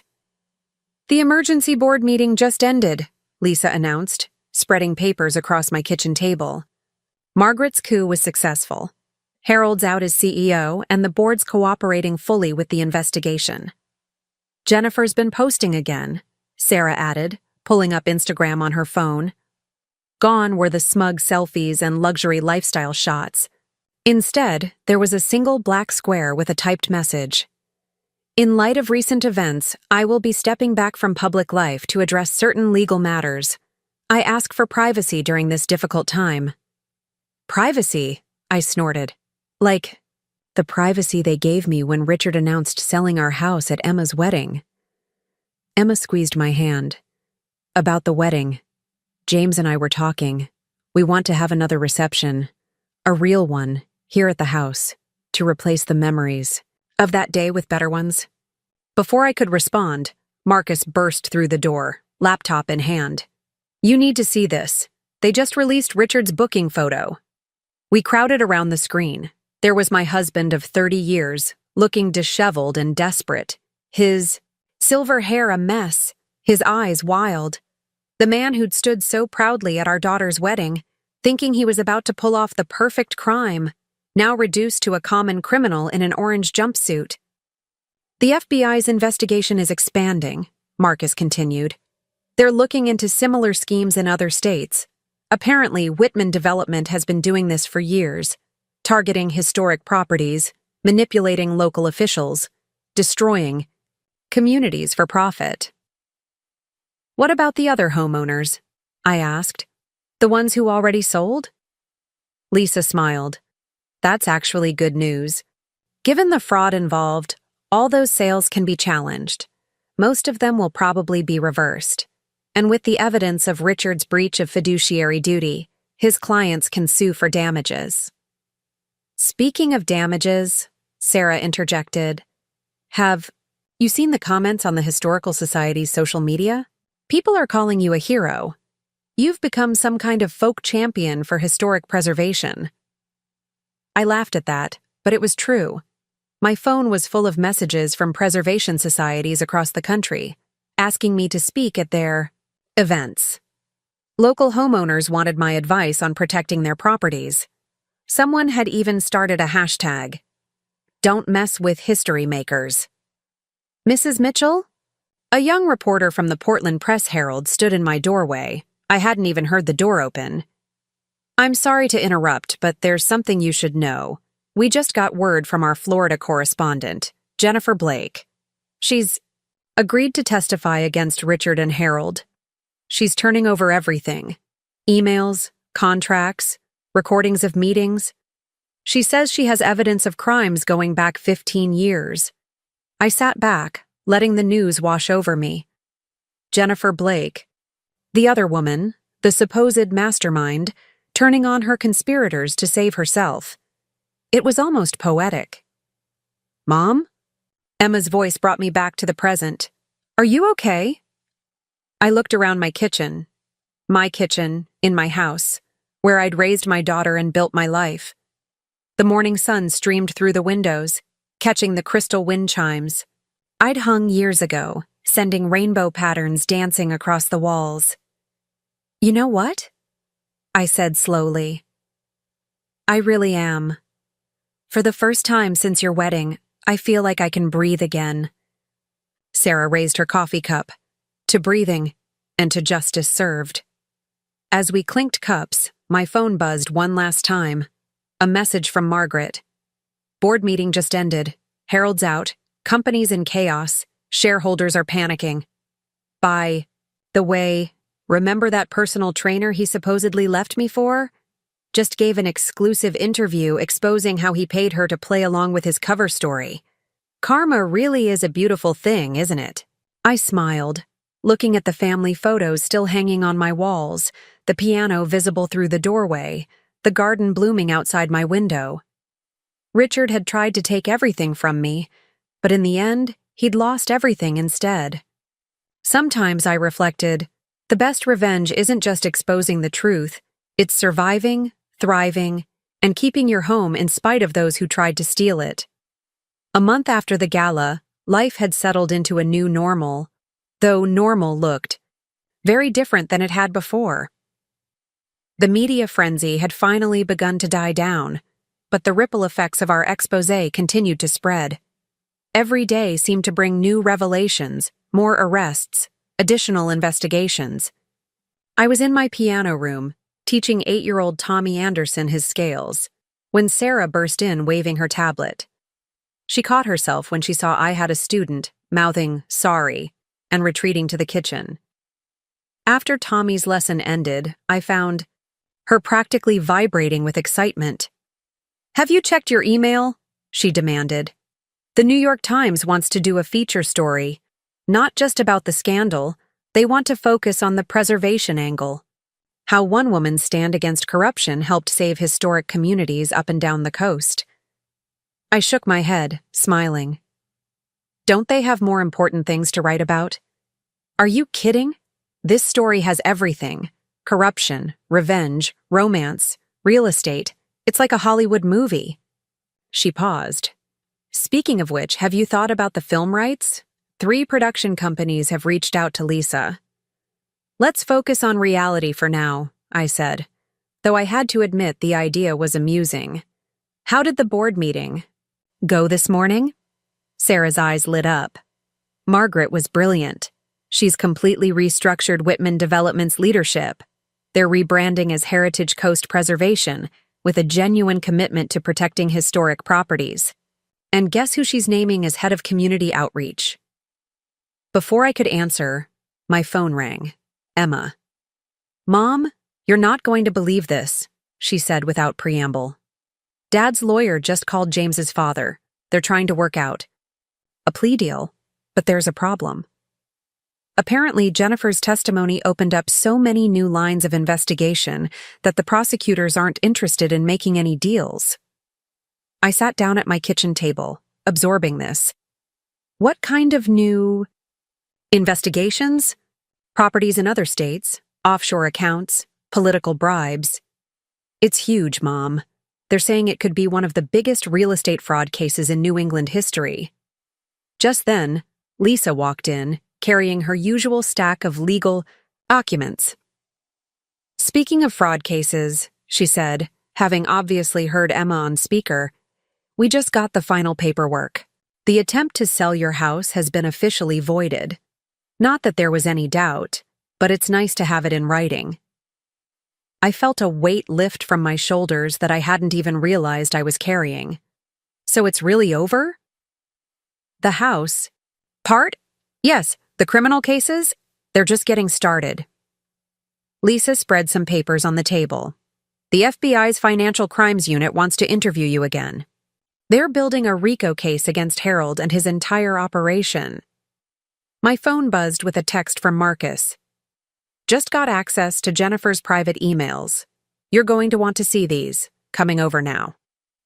It seemed my quiet afternoon was about to become anything but quiet. Sure enough, within the hour, my kitchen had turned into command central again. Marcus's laptop showed email after email revealing the full scope of Jennifer and Harold's operation. Sarah monitored social media reactions. Lisa coordinated with prosecutors. Emma and James arrived with dinner for everyone. "Look at this thread," Marcus said, pointing to his screen. "They didn't just target Maine. They had similar operations planned for historic districts in Massachusetts, Rhode Island, even parts of coastal Connecticut." "And this is interesting," Sarah added, showing me her tablet. "Remember Jennifer's old real estate company? The one Harold secretly funded? 3 of their former employees have come forward, offering to testify about fraudulent practices dating back to 2010. As my team, because that's what they had become, worked to unravel more layers of the conspiracy, I stepped out onto my front porch for a moment of quiet. The evening was beautiful, the air heavy with the scent of my late summer garden.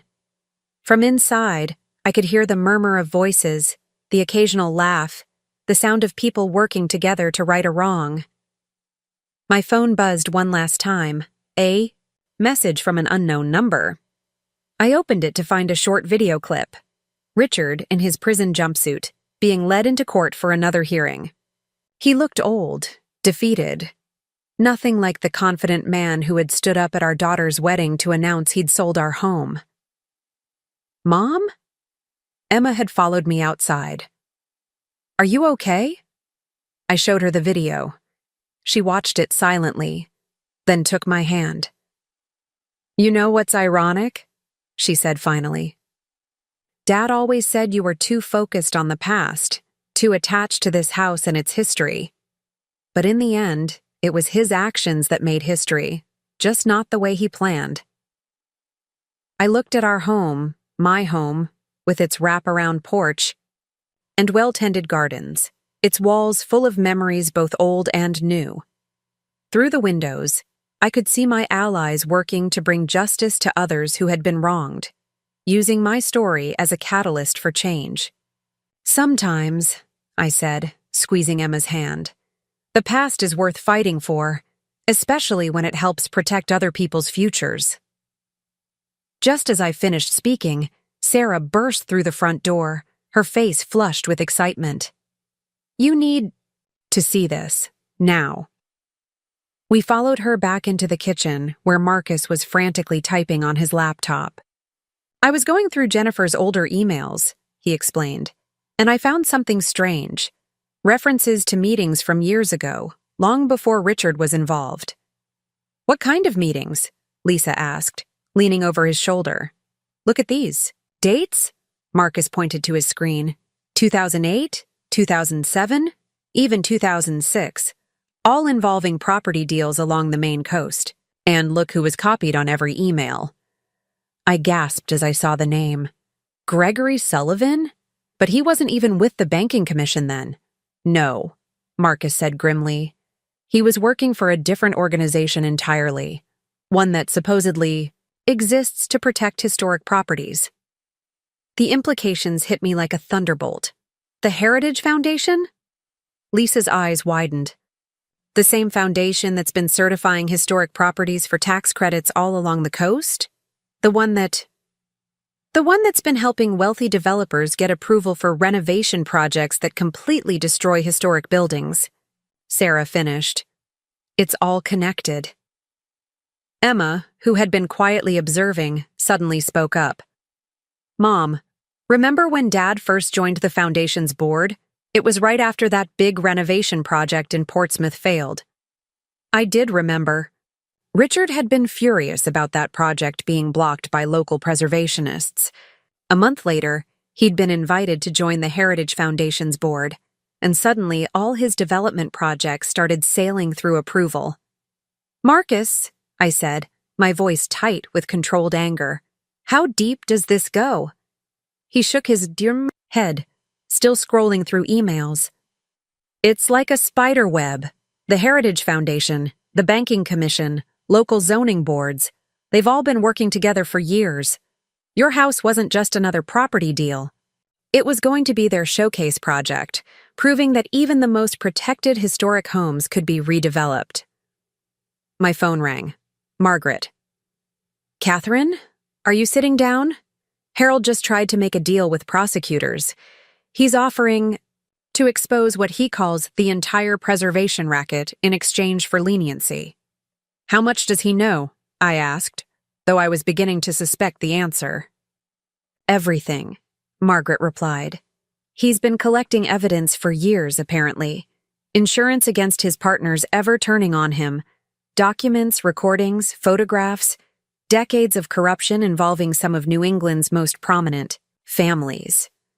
Sarah, who had been monitoring social media, suddenly gasped. Oh my God! Jennifer just went live on Instagram. She's telling everything. We crowded around her phone, watching as Jennifer Blake, looking decidedly less polished than usual, spilled secret after secret. How the Heritage Foundation had been corrupted from within. How developers had used historic preservation laws as weapons, forcing small property owners to sell. How Richard had been brought in specifically because of his client list and community connections. I didn't want it to go this far, Jennifer was saying, her voice shaking. It was supposed to be simple real estate deals, but then Harold started talking about reimagining the entire coast, and Richard saw a chance to profit from his client's trust, and it spiraled. Lisa was already on her phone to the prosecutors. Are you seeing this? We need to get her official testimony before someone decides to shut her up. There's more, Marcus announced. He had connected his laptop to my TV, displaying a complex web of connections. Look at these property transfers. Every time the Heritage Foundation certified a building as historic, its owners would suddenly face mounting preservation costs. Then, mysteriously, a developer would appear with a solution. It was the perfect scheme, Lisa said, her voice hard. Use preservation laws to pressure owners, then swoop in as saviors offering to maintain the historic character while actually planning to demolish everything. Emma, who had been unusually quiet, suddenly spoke up. Dad's lawyer is calling again. He says Dad wants to talk to you, Mom. In person. The room fell silent. I looked around at my unlikely team of investigators and supporters, then at my daughter's concerned face.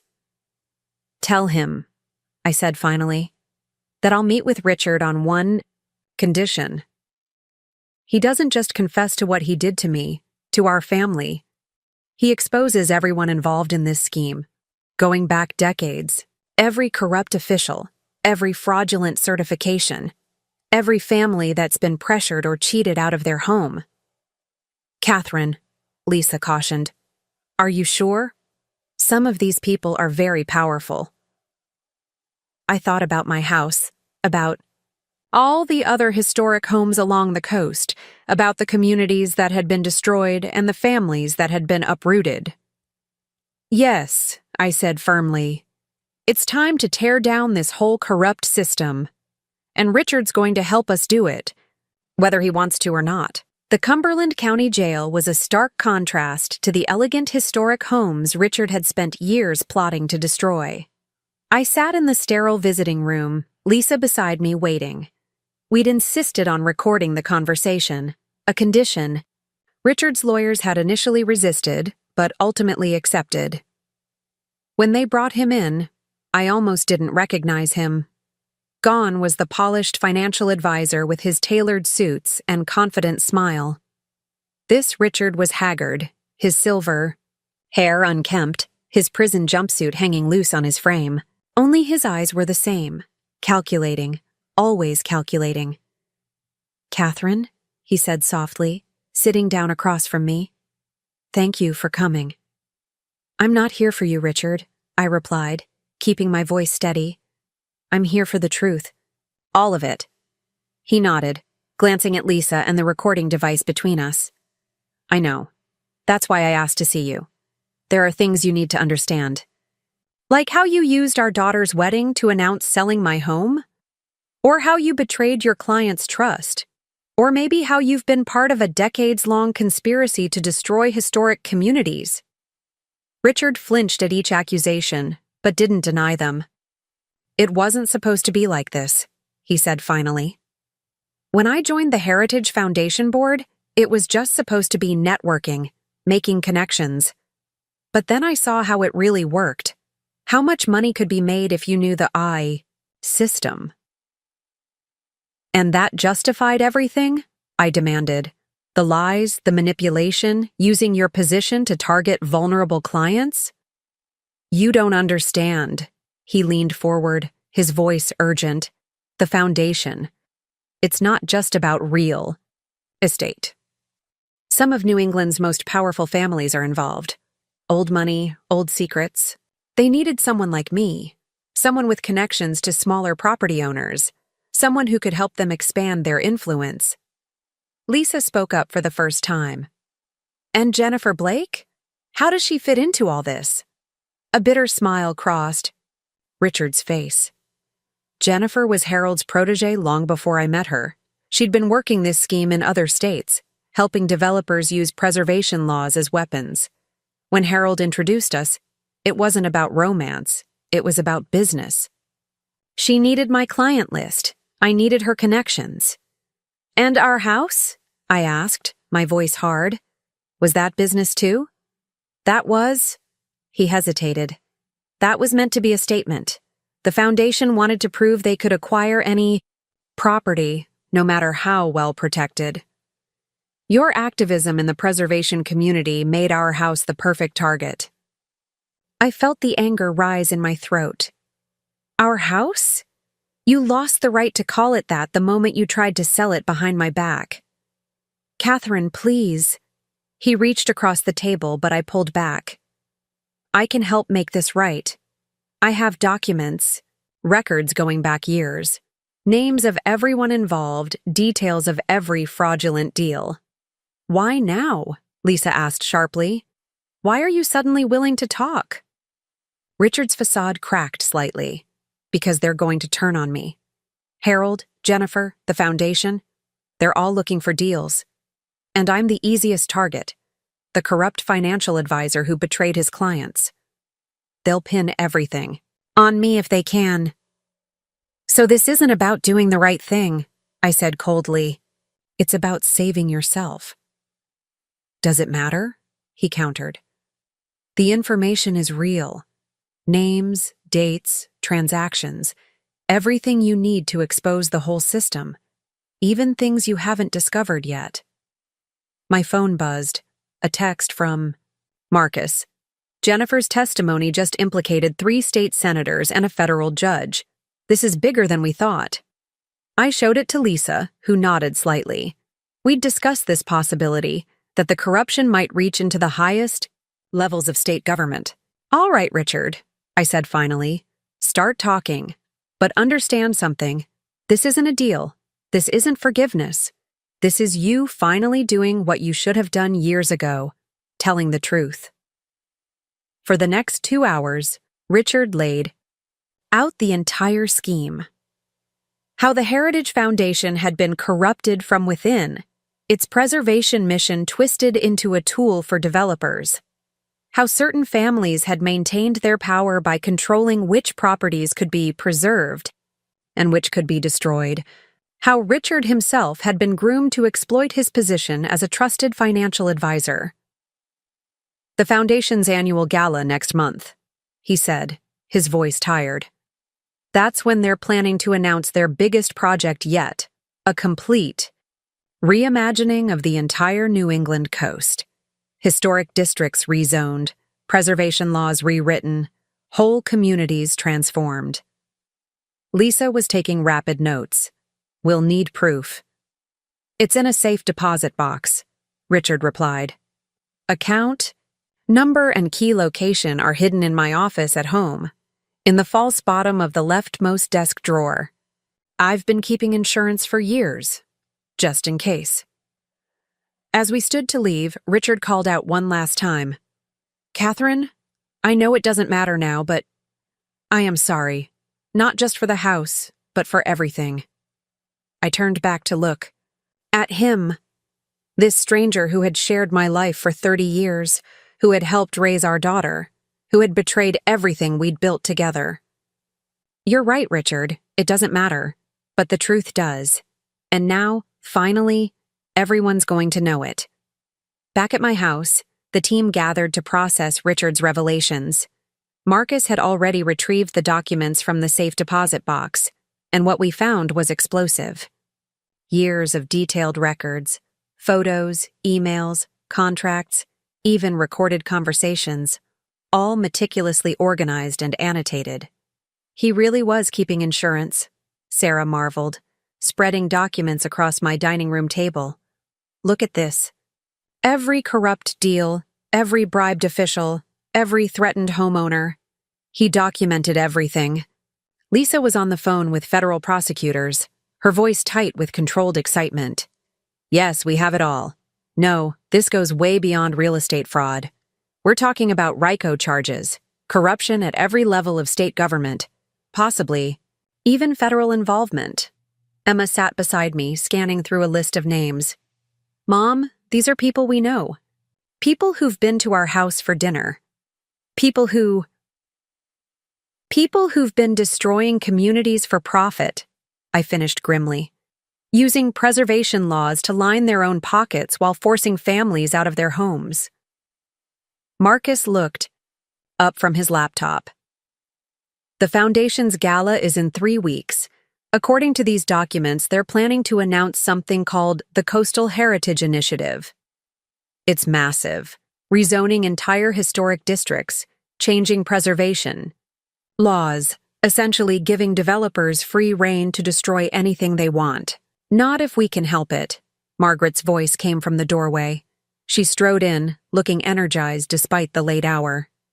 The board's already suspicious after everything that happened with Harold. If we can prove the foundation itself is corrupt. We can, I said, holding up a particular file. Richard kept records of every foundation board meeting for the past decade, including private discussions about using preservation laws to force property sales. Sarah, who had been unusually quiet, suddenly spoke up. We need to think bigger than just stopping their announcement. This is our chance to expose the entire system. What are you thinking? Lisa asked. The gala's always covered by local media, right? But what if we made it national news? What if we turned their big announcement into our big revelation? I felt a smile spread across my face, the same kind of smile I'd worn at my own gala weeks ago.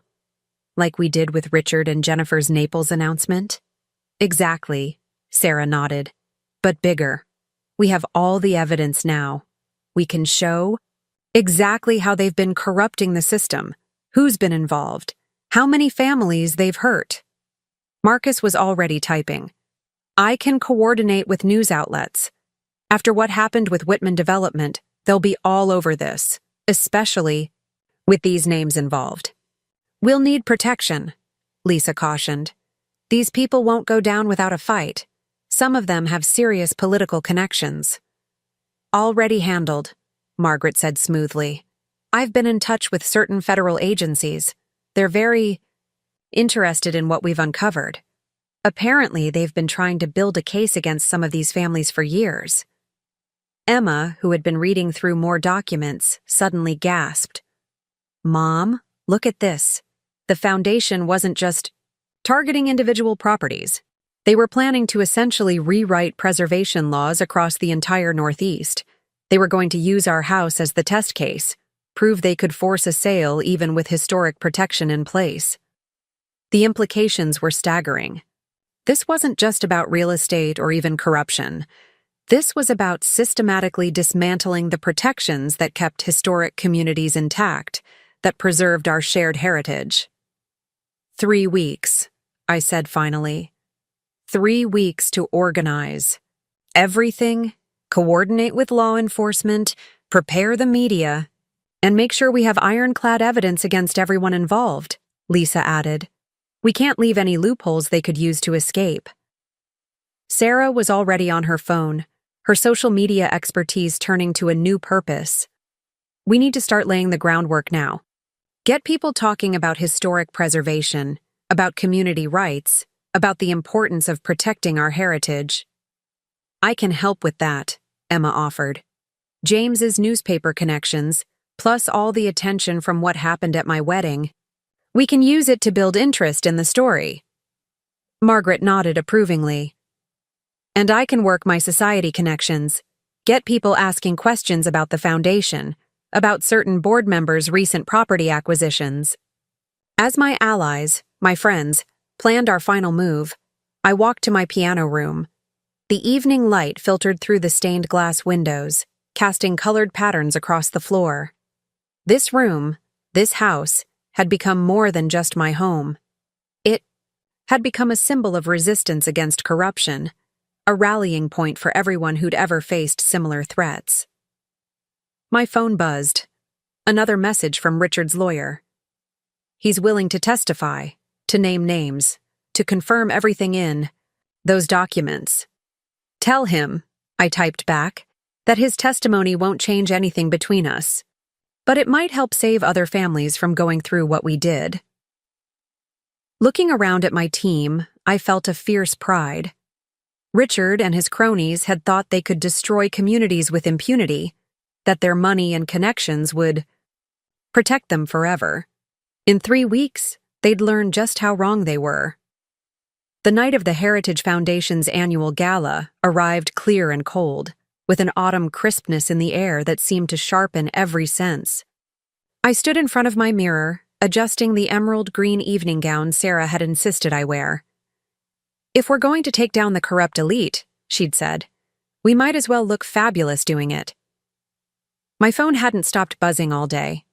Updates from Marcus about media positions. CNN, NBC, and Fox News all in place. Local stations standing by.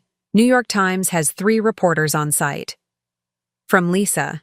FBI and SEC coordinated. They're waiting for our signal. State Police Cybercrimes Unit monitoring all digital communications. From Margaret. Board members are nervous. Someone tipped them off that something's coming, but they don't know what. Perfect. Emma arrived early, helping me with my jewelry. My grandmother's pearls again, for luck. "The newspaper's website is ready," she reported. "James's father has the full story written, just waiting for the go-ahead. Once you give the signal, it goes live on every major news site simultaneously." Sarah bustled in, already dressed in elegant black, her tablet displaying multiple social media feeds. "You won't believe what people are saying. Someone leaked that there's going to be a major announcement about coastal development. The foundation's trying to spin it as positive news, but there's already pushback. Save Our Coast is trending." "Good," I said, fastening my earrings. "Let them think they're still in control. For about 1 more hour." My phone rang. Lisa. "Catherine, we have a situation. The Foundation's security team is turning away reporters at the door, claiming private event status. They're getting suspicious." I smiled. "Tell them to wait. When the time comes, they won't need to be inside. The story will come to them." The gala was being held at the Foundation's headquarters, a magnificent restored mansion overlooking Portland Harbor. As we pulled up in Margaret's luxury SUV, I could see the uncertainty on the faces of the security team. They knew me as a board member, but after what had happened with Richard. "Mrs. Mitchell," the head of security stepped forward. "I'm afraid we need to verify your credentials." Margaret swept past him, her society manner in full force. "Don't be ridiculous, Charles. Catherine is not only a board member, but tonight's keynote speaker. Or perhaps you'd like to explain to the chairman why his carefully planned program has been disrupted?" He stepped back, properly cowed. As we entered the grand foyer, I could feel the tension in the air. Board members clustered in small groups, speaking in hushed tones. Regular Foundation members tried to maintain a facade of normality, but their eyes kept darting to their phones, to the conspicuously absent media, to the unusual number of serious-looking men speaking quietly into earpieces. "Right on schedule," Marcus murmured, appearing beside us. "They've just announced the Coastal Heritage Initiative to the board. They're planning to go public with it in 30 minutes. I checked my phone one last time. Everything was in place. The documents from Richard's safe deposit box had been verified and digitized. Federal agents were stationed at strategic locations. News teams were standing by. And most importantly, every person who had ever been threatened or pressured by the Foundation's corrupt practices was about to have their story heard. "Mrs. Mitchell!" The Foundation's chairman, Douglas Blackwood, approached with forced joviality. "We've been so looking forward to your speech, especially given recent events." "Oh, I wouldn't miss it for the world," I replied smoothly. "In fact, I've prepared something special, a comprehensive look at the Foundation's preservation efforts." Something flickered in his eyes. Uncertainty? Fear? "Wonderful," he said, though his smile had become fixed. "We're actually planning a rather significant announcement ourselves tonight." "I know," I said, holding his gaze.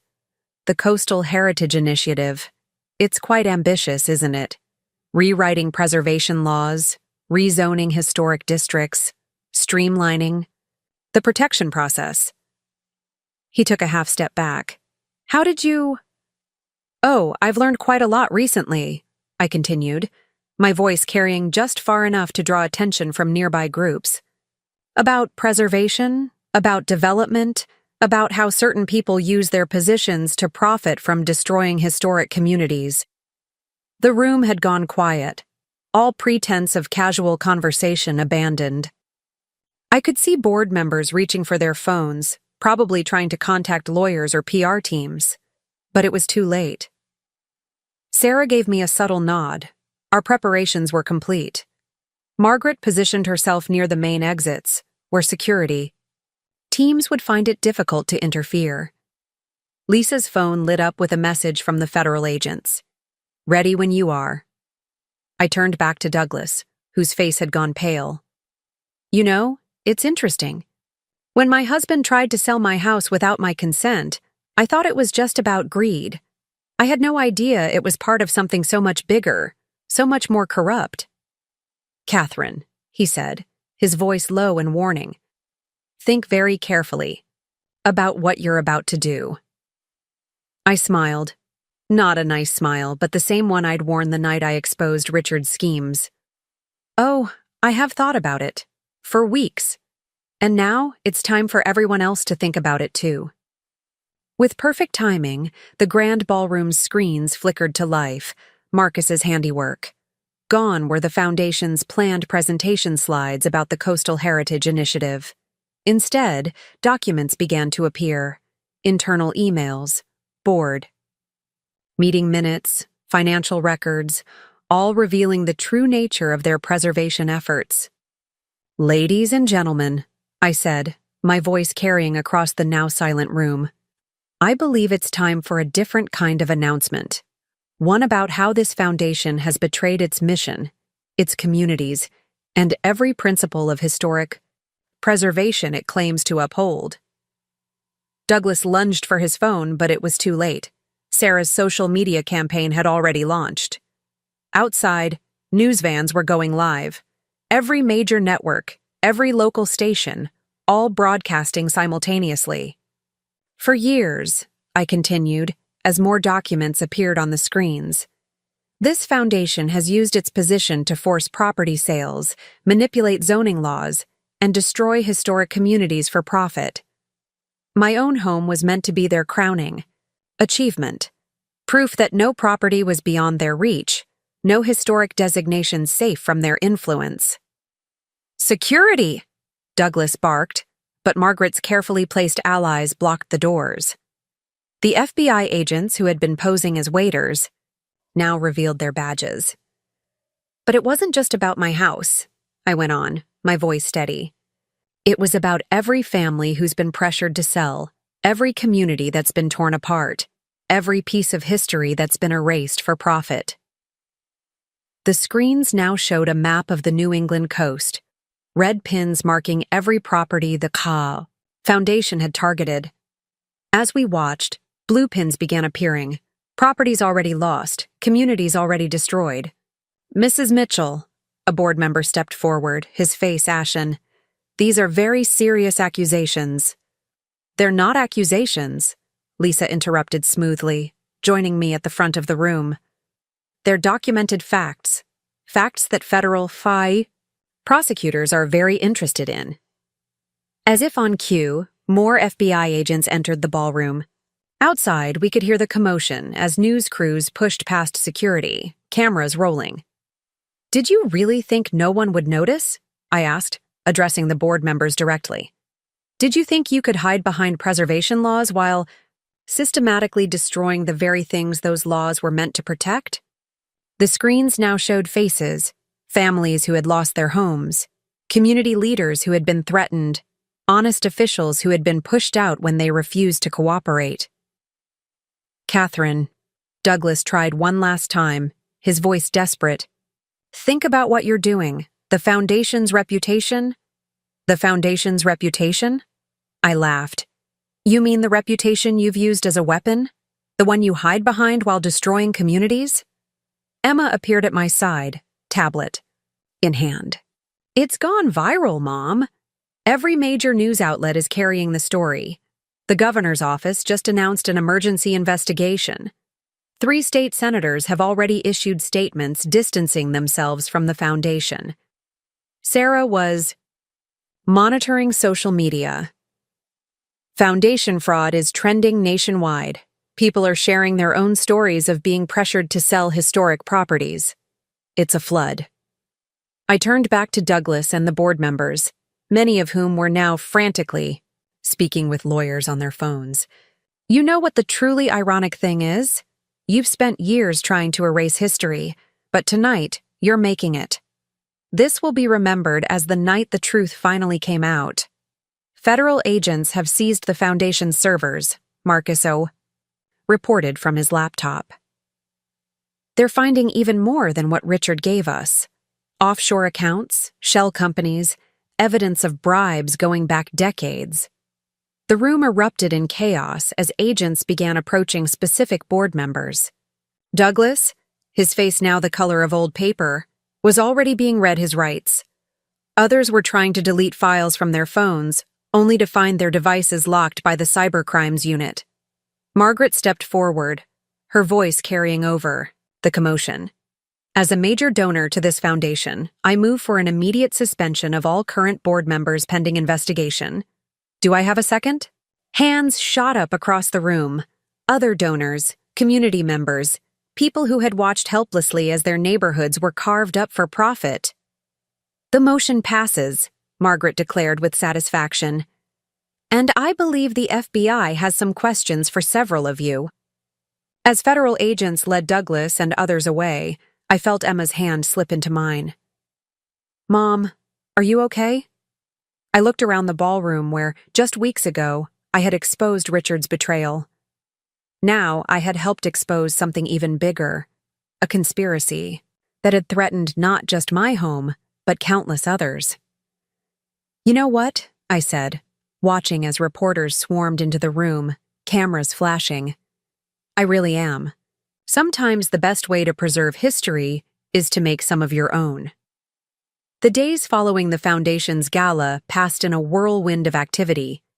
Every hour seemed to bring new revelations, more arrests, additional evidence of just how deep the corruption had run. I sat in my kitchen, surrounded by newspapers bearing headlines like Historic Preservation Scandal Rocks New England and Federal Investigation Expands, Prominent Families Named. Sarah burst in, barely pausing to kick off her heels. You won't believe what just happened. Jennifer Blake just gave a full interview to 60 Minutes. She's naming everyone, developers, politicians, judges. She's even turning over recordings of private Foundation meetings. Trying to save herself, Lisa observed, not looking up from her legal papers. But it might be too late. The FBI found evidence linking her to similar schemes in 3 other states. My phone buzzed. Emma sending updates from Boston. Dad's lawyer called again. Prosecutors are offering him a deal in exchange for testimony against the Foundation's board members. James's father wants to interview him for the paper. I thought about Richard sitting in his cell, watching as the corrupt system he'd been part of crumbled around him. Tell James's father to wait, I typed back. There's a bigger story coming. Marcus arrived with his laptop, looking like he hadn't slept in days. The cybercrimes unit just cracked the Foundation's encrypted files. You're not going to believe this. They found evidence of similar operations in historic districts all along the East Coast. They were planning to expand nationwide. And now? I asked, though I already knew the answer. Now they're all scrambling to save themselves, he grinned. Board members turning on each other, developers revealing secrets they've kept for years, politicians suddenly remembering details about suspicious property deals. Margaret swept in, looking energized despite the chaos. The emergency board meeting just ended. We've voted to dissolve the current foundation and establish a new organization, one actually dedicated to historic preservation. Catherine, we want you to lead it. I blinked in surprise. Me? Who better? Sarah chimed in. You're already being called a hero in preservation circles. People trust you. They know you'll fight for what's right. Before I could respond, Lisa's phone rang. After a brief conversation, she looked up with a satisfied smile. That was the U.S. Attorney's Office. They're expanding the RICO investigation. Apparently, some of these families have been using historic properties to hide money laundering operations for generations. Speaking of families, Emma said from the doorway. I hadn't even heard her come in. The Hendersons got their bed and breakfast back. The court voided the sale this morning. They're not the only ones. Properties all over New England are being returned to their rightful owners. I stood up and walked to my piano room, letting my fingers trail over the keys. This room, this house, had become more than just my home. It had become a symbol of resistance, a reminder that sometimes one person standing up could inspire others to do the same. Mom? Emma followed me. Are you thinking about Dad? I nodded. I got a letter from him this morning. He tried to explain, to justify everything he did. Said he got caught up in the power, the prestige of being part of something bigger than himself. And nothing. The man I married, the man who helped raise you, who built a life with me in this house. That man died the moment he decided to betray everything we believed in. Sarah appeared with coffee. She always seemed to know when it was needed. Have you seen today's Preservation Society newsletter? They're calling it the Mitchell Effect. Historic homeowners across the country standing up to corrupt developers, demanding investigations into suspicious property deals. My phone buzzed again, Marcus sending more updates. Douglas Blackwood just pleaded guilty. He's naming names, including 3 federal judges and a senator. This is going nuclear. Good, Margaret said firmly. Let them all fall. They've spent years profiting from destroying our heritage. It's time they face the consequences. Lisa joined us, legal papers still in hand. The class action lawsuit is growing. Over 200 families have joined so far, all with similar stories about being pressured to sell historic properties. The damages could run into billions. I looked around at my unlikely team of allies, now friends, who had helped expose a conspiracy that had threatened not just my home, but countless others. Sarah with her social media expertise, Marcus with his technical skills, Lisa with her legal knowledge, Margaret with her society connections, and Emma, my brave daughter who had turned her ruined wedding day into the catalyst for change. So what now? Emma asked, echoing my thoughts. I smiled, thinking of all the work ahead, rebuilding the foundation, helping other families recover their homes, ensuring this kind of corruption could never happen again. Now, I said, we make sure history remembers not just what they tried to destroy, but how we stopped them, and we make sure no one ever forgets that sometimes the greatest preservation work isn't just about saving buildings, it's about saving the heart and soul of our communities. 1 year later, the morning sun streamed through the stained glass windows of my piano room, casting familiar rainbow patterns across the floor. I sat at my beloved grand piano, watching as my newest student, 7-year-old Lucy Henderson, carefully picked out her scales. Her grandmother, now securely back in possession of their historic bed and breakfast, had insisted on lessons. "Very good, Lucy," I praised as she finished. "You're making excellent progress." As Lucy packed up her music sheets, my phone buzzed with a news alert. Former Heritage Foundation board member sentenced in historic preservation fraud case. Another domino falling in what the media had dubbed the preservation conspiracy.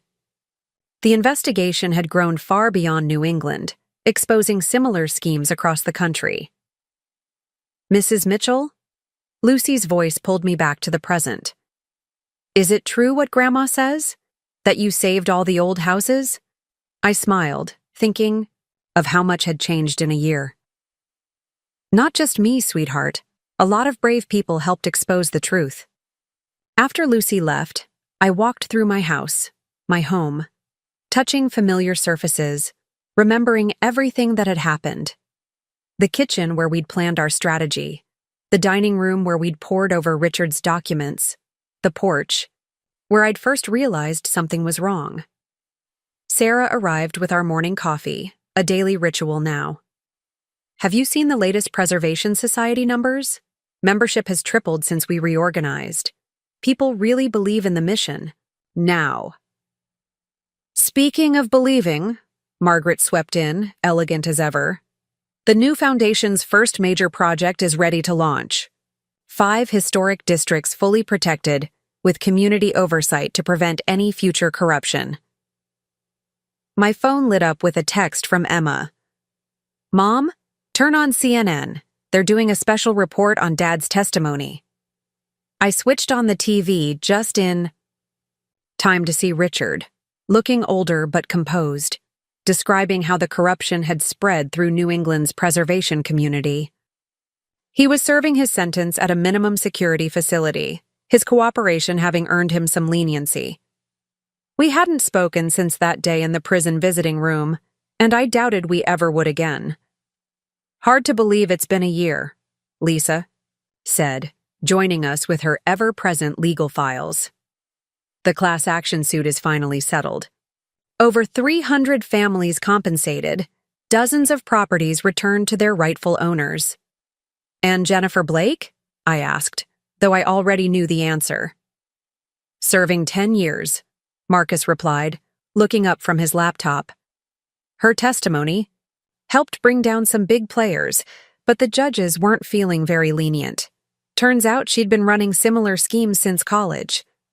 I walked to my front porch, my friends following. The autumn air was crisp, carrying the scent of my late-blooming roses. Across the street, another historic home was undergoing proper restoration, funded by the new foundation's preservation grants. You know what today is, don't you? Sarah asked softly. I nodded. 1 year ago today, Richard had stood up at Emma's wedding and announced he'd sold our house, setting in motion events none of us could have predicted. Speaking of Emma, I said, everyone still coming tomorrow for the vow renewal? They all nodded. Emma and James had decided to celebrate their first anniversary by having the wedding reception they'd originally planned, right here in our backyard. A chance to replace painful memories with joyful ones.